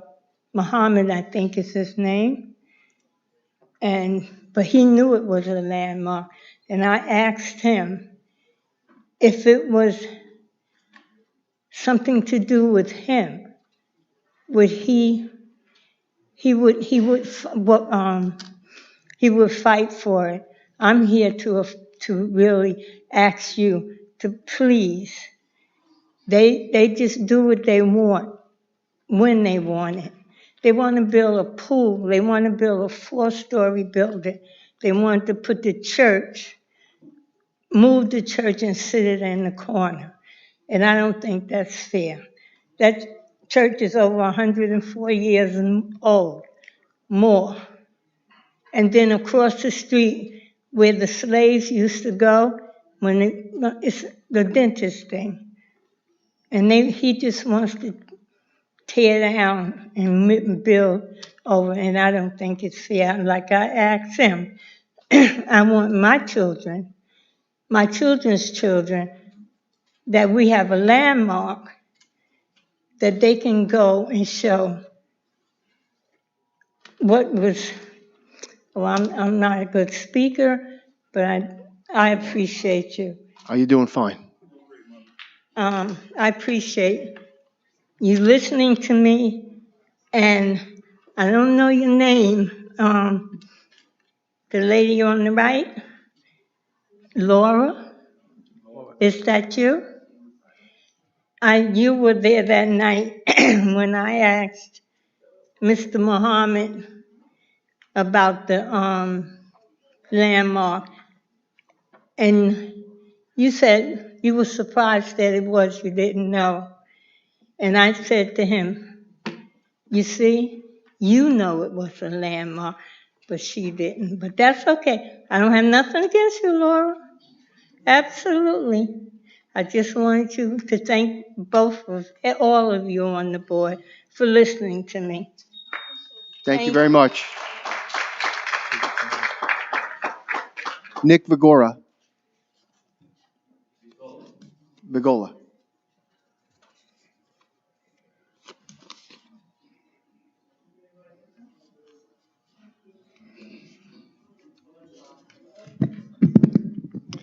Good afternoon. Good afternoon. My name is Nick Vitolo. I'm the co-owner of Swirls and Twirls Ice Cream Shop in Massapequa Park and the founder of NAV Foster's Rescue under Gone Rogue Girls Rescue. I'm here today because of a dog named Buttercup. But Buttercup isn't the whole story. She became the heartbreaking reminder of a larger problem. This is about a tax-funded shelter and an incompetent acting director that has lost the confidence of the public and the people who have dedicated their lives helping animals. Buttercup was only 3 years old. She spent nearly a year inside the town of Hempstead animal shelter. Almost an entire year of waking up behind the same kennel door, day after day, waiting for someone to choose her. Eventually, someone did. A rescue stepped forward, and I personally evaluated that dog, Buttercup. But before we could bring her home, Buttercup died. For years, members of this community have raised concerns about the shelter and the staff. State audits have identified a plethora of management and oversight issues. Residents, volunteers, rescues, and taxpayers have been sounding the alarm for years. Yet today, public confidence is still broken. This should concern every person on the board. Nothing's changed, and it's been 15 years of this. Leadership is not measured by ribbon cuttings and press releases. Leadership is measured by what you do when the public loses faith in one of your departments and the acting director. I need to calm down, I'm mad. After I spoke about Buttercup, my business was targeted. I was threatened. They threatened to destroy my shop. They found my address, found my phone number, threatened my family, and threatened to come after me. My rescue partners were also attacked. I was harassed for multiple hours upon days. I had to file a police report because I was scared for my safety. The community has been begging change for years, and today I'm asking you to finally act. A shelter cannot fulfill its mission if fear replaces transparency and hostility replaces accountability. The culture needs to change. I'm asking the board to commission an independent review of the shelter's leadership, operations, rescue process, and emergency procedures. Buttercup wasn't the beginning of the story. She was the breaking point. The question now is whether she becomes the turning point. Every kennel in that shelter still holds another dog, depending on this system to get it right. How many more dogs need to die before there's an actual change? Don't let this become another meeting where everything goes in one ear and out the other. Please make actual change. Buttercup isn't here anymore and she can't be here with me today. So today I'm speaking for her and all of the dogs in the shelter. Sir, I have to tell you, it is completely irresponsible to try to imply that the tragic death of the animal you're referring to had anything to do with our acting director or any staff member in the animal shelter. It's extremely irresponsible. Yeah, who? Yes. We have a Francesca, we have Elisa, we have people who are nonstop commenting. I have the cell phone text receipts Well, on the police report of people who threatened. okay, you should submit that to us and we'll take action. It's all over. I submitted it. Okay, but it's, sir, you have apparently no idea what happened to Buttercup or how Buttercup passed away tragically. We're not going to go back and forth, sir. You had your time to speak. I'm now responding to your comments. You have no idea what happened to Buttercup, and to try to link that to any staff member at the animal shelter is not only irresponsible, it's rude and completely incorrect. So you... Okay. Sir, that's your time is up. I'd ask you to now please let someone else speak. Thank you. Pearl Jacobs.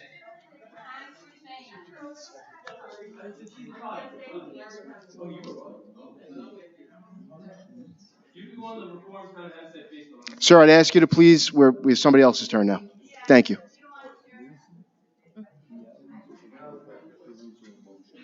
Good afternoon. Good afternoon, Pearl Jacobs, President of Nelson Garden Civic Association, Uniondale. Another issue for Uniondale here concerning our Town of Hempstead municipal parking lots on Uniondale Avenue. Whose responsibility is it to enforce rules and regulations regarding these parking lots? I guess I won't get an answer, so I'm just going to keep reading. Trucks park in these lots every night and often remain there for days on end. The Town of Hempstead's municipal parking lots in Uniondale are not long-term parking lots. There should be no vehicles left in these lots overnight. And speaking of lack of oversight, how has the food truck issue that violates the town of Hempstead's peddler's licensing laws on a daily basis, how come the food peddlers issues remain and the food trucks remain unresolved after bringing this before you several times already? It remains unresolved. It's a health and safety issue. When quality of life issues occur in the town of Hempstead's other 5 districts, they are quickly identified and resolved. That is not the case for District 0. District 0 is the new name of District 1, since the rules and regulations governed by the town of Hempstead does not apply to District 1.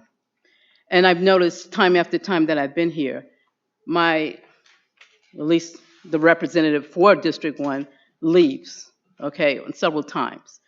So I don't even have, representation here. It doesn't matter because we live without representation. So Joe, so when you are elected Town of Hempstead Supervisor, perhaps we can identify Uniondale as District 1 once again. Thank you.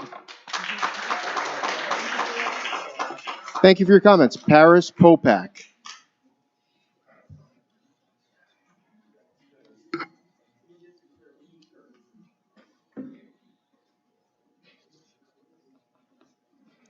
Good afternoon. Hi, good afternoon. This is a long one. Okay. One second. Good morning, Town Supervisor Ferretti and Town Board. My name is Paris Popak, and I'm a community advocate from Lawrence, New York. I'm going to get right to the point. Instead of protecting our community, you are selling it out. You have abandoned the residents you were elected to serve on the very issue that most directly affects our safety, our quality of life, and our property values. If you truly intend to protect our communities, then oppose the massive TOD high-rise developments proposed for North Lawrence and Inwood. Please respect the Clavin Town Board's original decision to rescind the TOD zoning and follow the recommendations of your own council and the Nelson Pope Voorhis report. That report, commissioned by the town of Hempstead, found that the original environmental review was fundamentally flawed and that the required review procedures were not followed. The study also concluded that these massive transit-oriented development projects threaten the health, safety, and well-being of residents throughout Lawrence and the 5 towns. It found that they could have significant negative impacts on community character, infrastructure, public health, quality of life, public safety, emergency services, and traffic. Equally troubling, the public was never properly notified of the proposed TOD zoning changes in 2019. As Town Council Joseph Lasquadro stated during the November 19, 2024 Town Board meeting, quote, "What was learned and most glaring is that the notification requirements to affected residents and property owners were not met with regard to the enactment of the zone. With respect to that glaring inadequacy and others, it is very clear that rescission is not just appropriate, but actually required," end quote. Residents have repeatedly asked the town board to correct the clerical error that has reversed this rescission and properly complete the repeal. The solution is straightforward. Send the rescission resolution in its final form to the Nassau County Planning Commission for the required 30-day review, and then bring it back to a vote. Supervisor Ferretti, your campaign advertisements boldly proclaim that you're fighting Governor Hochul's plan to impose massive urban housing developments on Long Island. So why haven't you stopped these local transit development projects when you have the authority to do so? We demand that you and the town board immediately reintroduce the rescission resolution, follow the legally required procedures, and finally put an end to this dangerous TOD zoning nightmare. Thank you for listening to me today. Thank you, Ms. Popak. Stuart Kroll. Yeah.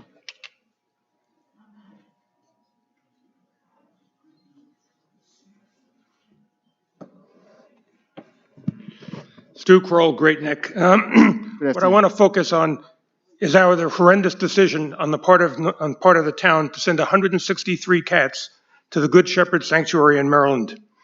First of all, the town of Hempstead does not take in feral cats. That being the case, over a period of years, what type of cats was sent there? Obviously, there must be friendly cats, perhaps kittens as well.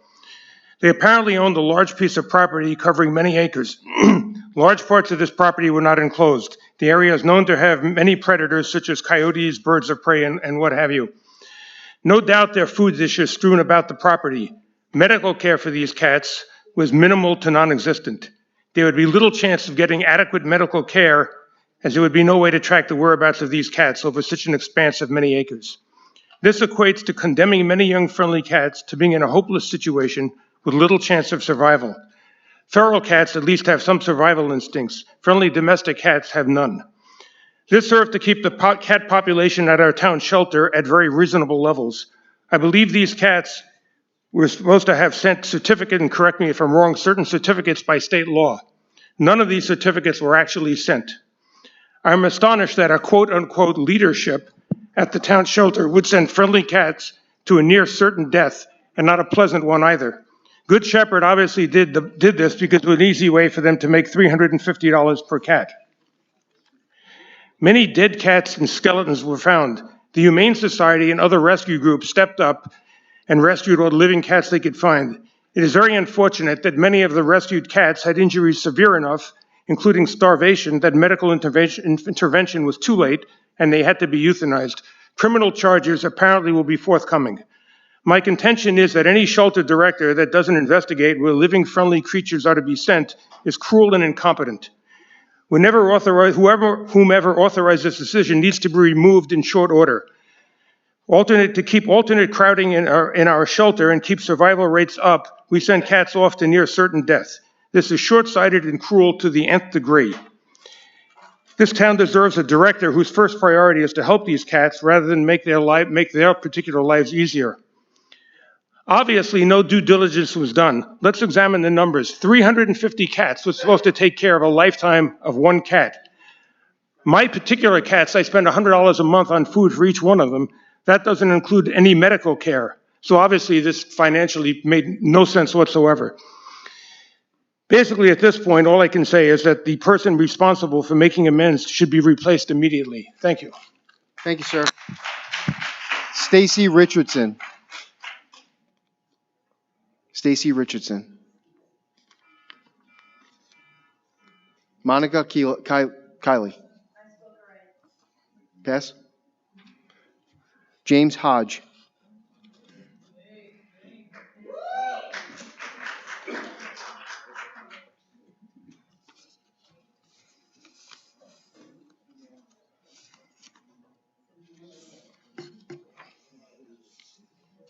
Good afternoon, and thank you for allowing me this time. Good afternoon. I'm here on the anniversary of what was a selection, then an election, because you was able to get thousands of free mailers out. I've worked for CSCA for over 20 years, a municipal worker for over 30 years. So when he say they could get the signs out real quick, well, they can get the signs out, but this was a plan in the meeting before the meeting. And that's why the courts ruled the way they ruled. We're talking about transparency here. Also, the young man that was talking about Roosevelt, I will call Commissioner Ryder myself, and he can see this video. I'm on the Police Commissioners Council, and I'll see if he can send him an email or we can get him some help. It takes very simple. You're the supervisor. Very simple. You're here to help out the residents. Also, when we talk about, different monies through community development funds, there is over $3 million that come in for CDBG funding. Comes from the federal government, and it is supposed to go to low to moderate income families. Supposed to go to help fix up homes. Supposed to go to nonprofits. But yet I see some money going to Levittown, your area. And yet when you have Uniondale and Roosevelt and those other areas that need some of this money, can you tell me how much money is going to those areas? Because you didn't even, when we were talking about Hempstead last time, I don't know if you knew where Terrace Street was, Bedell, because it may not be your fault that you weren't around many blacks and you don't know many black areas because you were living in Levittown. They didn't let blacks come in there. Over 1.3 million World War II veterans had the GI Bill, but Mr. Levitt said no black people can come in, and he put it on the deeds and said they weren't allowed to come in. So it wasn't your fault, Mr. Ferretti. But I don't know if you got a few black friends since then, because it was 80,000 people, 60,000, and still no black residents. So I'm wondering, how much do you care for the minorities within the town of Hempstead, the largest township in America? Are you going through some of those places by yourself, or you need somebody to walk you through these areas? This is not to be funny. This is serious. As we look at the 61st anniversary coming up on Thursday, and there's a program at the legislature of the Voter Right Act. People bled and died, got hung, lynched, and bit by dogs. When you tell the mother here, don't be emotional, how dare you tell her not to be emotional? We bled for this opportunity to come to this mic and be emotional and do whatever we want to do. We paid for this, and we paying for your salary. You work for the residents.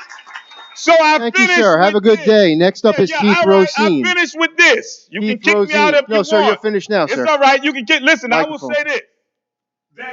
Sir, I'm going to ask you one more time. Your time is up. Sir, I'm going to ask you one more time. And so we're clear, I'm very familiar with Hempstead. I actually grew up here and lived here every day of my life and live here now, unlike you. Keith Rosine, you are next. Sir, I'm going to ask you to please step back. Your time is up. Thank you, sir. I'm a resident of the town of Hempstead, unlike you. You are not. So I am familiar with the town of Hempstead. Very good. Thank you, sir. Have a great day. Thank you. Feel free. Have a great day, sir. Keith Rosine. Keith, sir, you're disrupting the meeting. I'd ask you to please stop. Do what you want to do. You better get to know who I am. Whether I'm in Nassau County. I'm talking to you. Are you done, sir? I won't be done yet. You'll figure out when I'm done. Is that a threat, sir? No. Okay. I just want to make sure. No, we're black. Okay. Keith Rosine. Yes, sir. When black people speak up, it's aggressive. I got you. No, when you step towards the podium in an aggressive manner, that's aggressive. Keith Rosine. Sir, if you want to sign in and speak, please feel free. Keith Rosine. Keith Rosine. Yes, sir, please. 4 o'clock starts. I just have a point of order.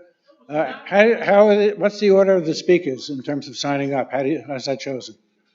Sir, this is your 3 minutes to comment. We're here to listen from you. I said before 4 o'clock. This has nothing to do with it. It's just a point of order. I was one of the first people to sign up. I'm one of the last people to go right now. Okay. I'm here. I am a member of the working press. Although I'm talking today, I'm speaking as a taxpayer and a resident of the village of Malvern in the town of Hempstead. It was just a year ago that you were selected as supervisor, legally selected. And right after that, the courts here in the state, they determined that you violated the open meetings law of the state of New York. I give you credit because you really had the Republican playbook down to the T. You planned this months in advance. You secretly met with people. You decided how you would be elected, but you really weren't elected. You were selected. And then you became the incumbent. And this came with certain power, the power of the incumbency.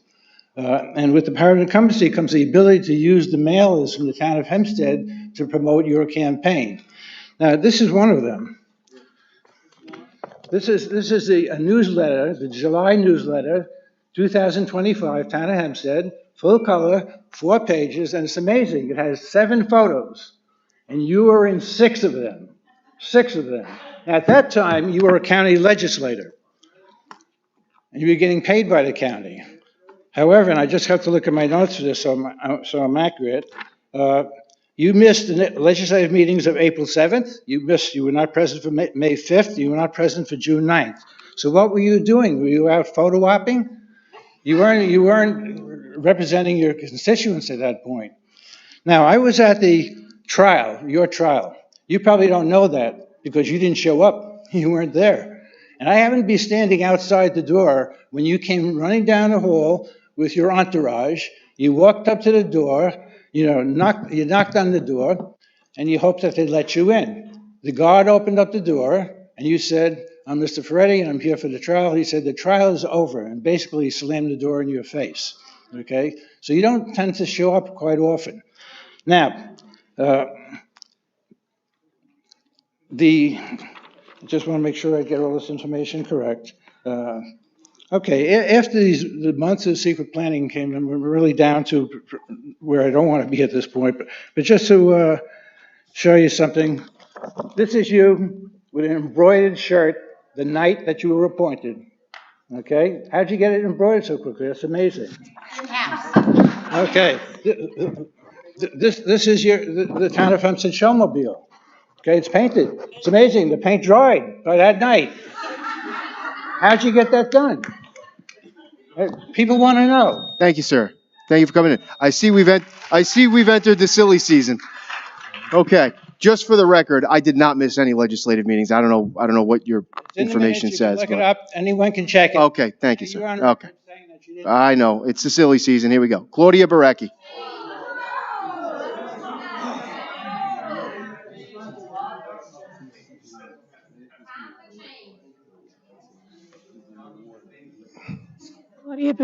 Hello? Okay. Hi. I'm Claudia Burecki. I'm here on behalf of Allied Clean Air, Water, and Soil to urge the town to hold its appointed South Nassau Water Authority commissioners accountable for completing the public acquisition of Liberty Water before Liberty's proposed 37% rate increase takes effect.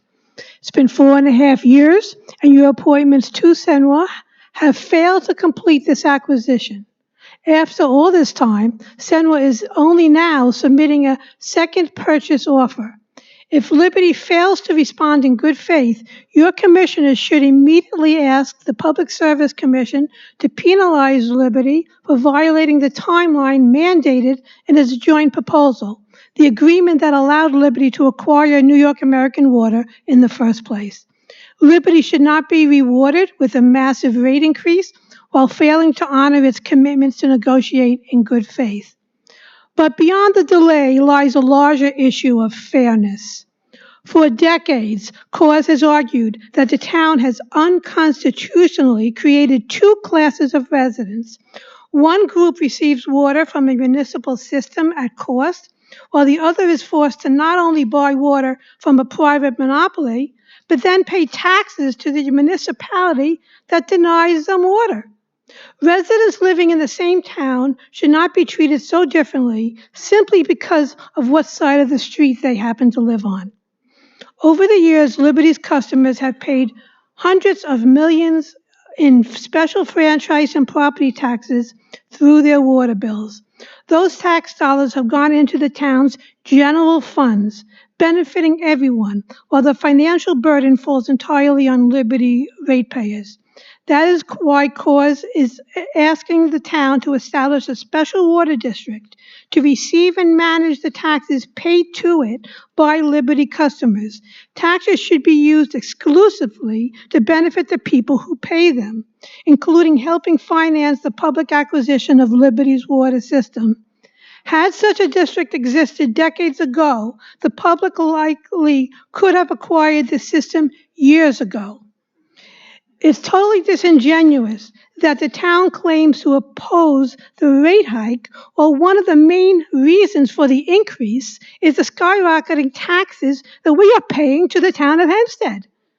On behalf of the hundreds of thousands of Liberty customers who have been overcharged and overtaxed by a private water monopoly, we ask the town to oppose Liberty's rate because of its violation of the mandated timeline, expedite the public acquisition, and establish a special water district so the taxes paid by Liberty customers finally benefit Liberty customers. Thank you, Ms. Barecki. And I think we certainly agree that the State Public Service Commission absolutely should not approve any rate hike for Liberty Water. It is absolutely unacceptable, and we will be making our voices heard to the Public Service Commission. Oh, he'll take it right there. Thank you. All right, thank you for your comments. Lynn Krug.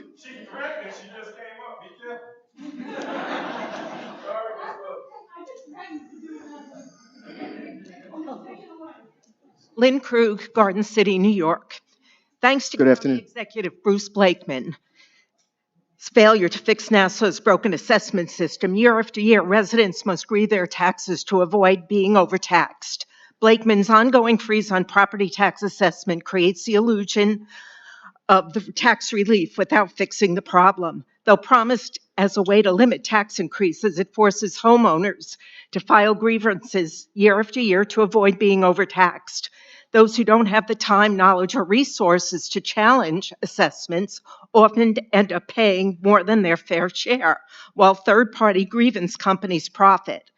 Blakeman has been promising to fix Nassau County's property tax assessment system since 2021, when he campaigned for county executive. If taxpayers have to grieve their assessments every year, the system isn't working, it's still broken.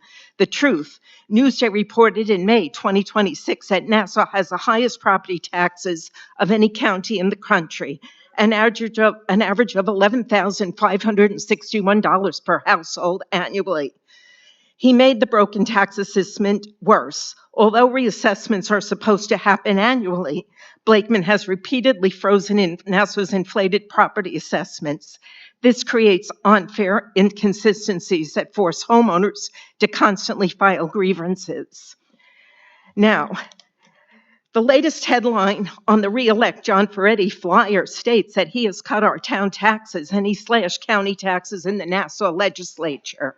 John Ferretti was elected to the legislature in 2017. He served 4 terms, and he voted lockstep with Bruce Blakeman and never did anything to correct the assessment system. And Janine Driscoll, our town's tax receiver, along with Mr. Ferretti, have stated that they are tax fighters. If anyone in this audience believes this, I've got a casino to sell you at the hub.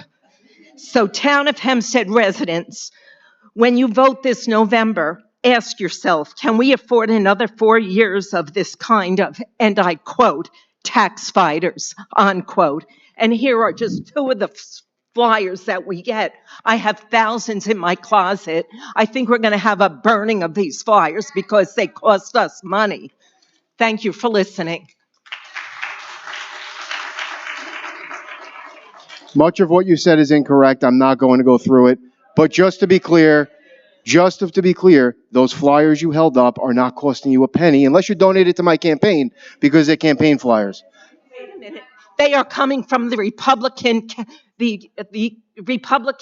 New York State Republican Committee, 315 State Street, Albany. Oh, I didn't realize you donated to them. Thank you for your contribution. Because you're going to lose the election if people wake up now.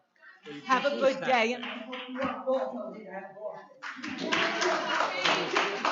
Leslie Martin.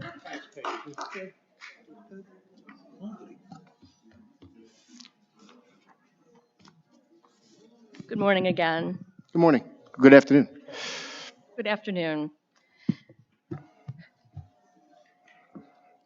Lynn Krug touched on some of the falsehoods that are contained in the many mailers that have come to our homes. Mr. Ferretti claims to be making decisions that are in the best interest of Town of Hempstead residents, but he has actually been squandering money at the taxpayers' expense. As just one example, since taking office, Mr. Ferretti has authorized the expenditure of what likely amounts to hundreds of thousands of dollars for unnecessary, supersized mailers for the primary purpose of gaining name and photo recognition during the current election cycle.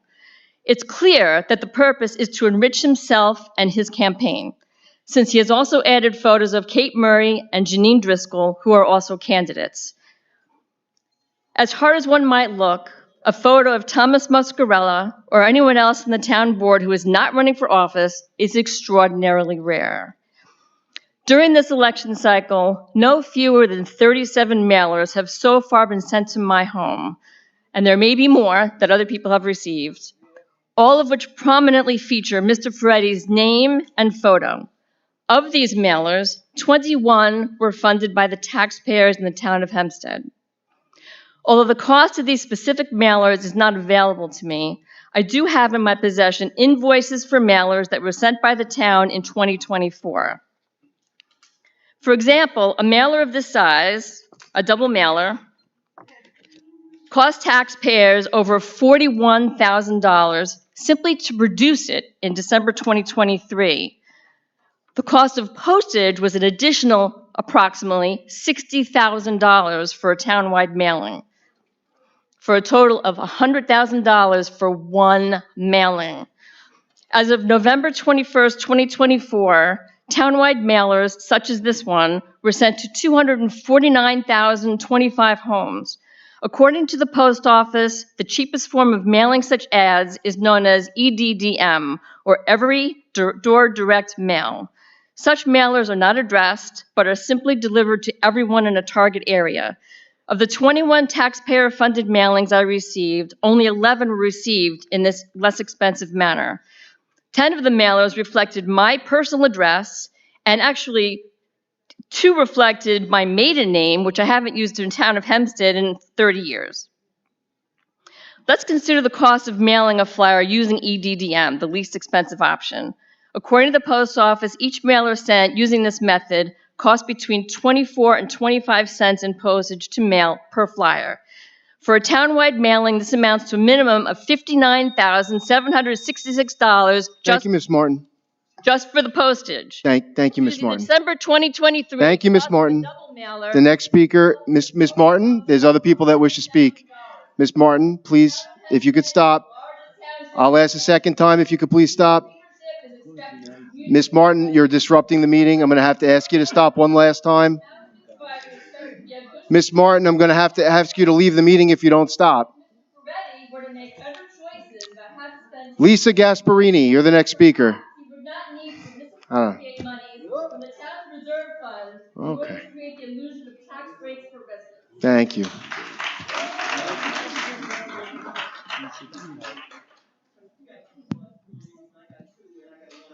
Hi, Ms. Gasparini. Hi, I was actually waiving my right today to speak, but I feel the need to say something about Buttercup. Okay. What happened to her was tragic. I just started writing something quick because I wasn't expecting to. Sorry, I missed that. What happened to her? What? I wasn't expecting to speak today, so I was just trying to write something, but I really have nothing prepared. Okay. Because I was waiving my time today. But in regard to Buttercup, it was tragic what happened to her. Everyone at that staff, all the staff loved her. Ashley personally walked her every time she was there. Her volunteer buddies are distraught over what happened to her. The shelter did nothing wrong. It was tragic what happened to her. And when someone comes up here and okay, next. Not going to go back and forth, sir. Please, you had your time, Ms. Gasparini. You're really disrespectful. Sir, please, you had your time. Ms. Gasparini now has her 3 minutes. And I have to thank you, because we're normally on opposing sides, for defending the shelter. Nothing bad happened to Buttercup under your watch. It was tragic what happened to her, and it's just sad that people are going on social media and using her tragic death hours after it happened. It was just terrible. And that's it. Great. Thank you for your comments. Joe Shinablo.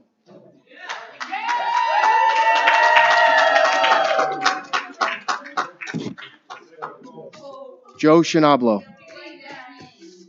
Okay, that is our last speaker. Thank you for coming today.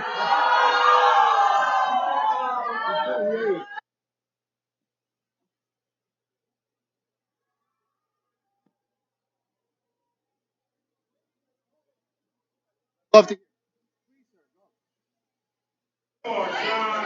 Please. I appreciate you coming back, honestly. You're welcome. Oh, and thank you. That coffee went right through me. Look, I hear an underlying theme here. Lack of confidence, lack of integrity, lack of honesty, definitely a lack of transparency, right? People highlighted and brought up You had backdoor deals that you were found guilty of. So I understand why residents aren't confident with your leadership. I get it. Because you started off your selection as supervisor being found guilty of breaking the law, eroding public trust. These are foundational to good government. And that's how you started, by wasting millions of dollars of taxpayer money. But I just want to digress. I've been traveling this town. And I just want to give a shout out to the town employees, especially the ones that have been reaching out to me. They are the backbone of this town. They are doing more with less. And I appreciate everybody's reached out to me. Thank you.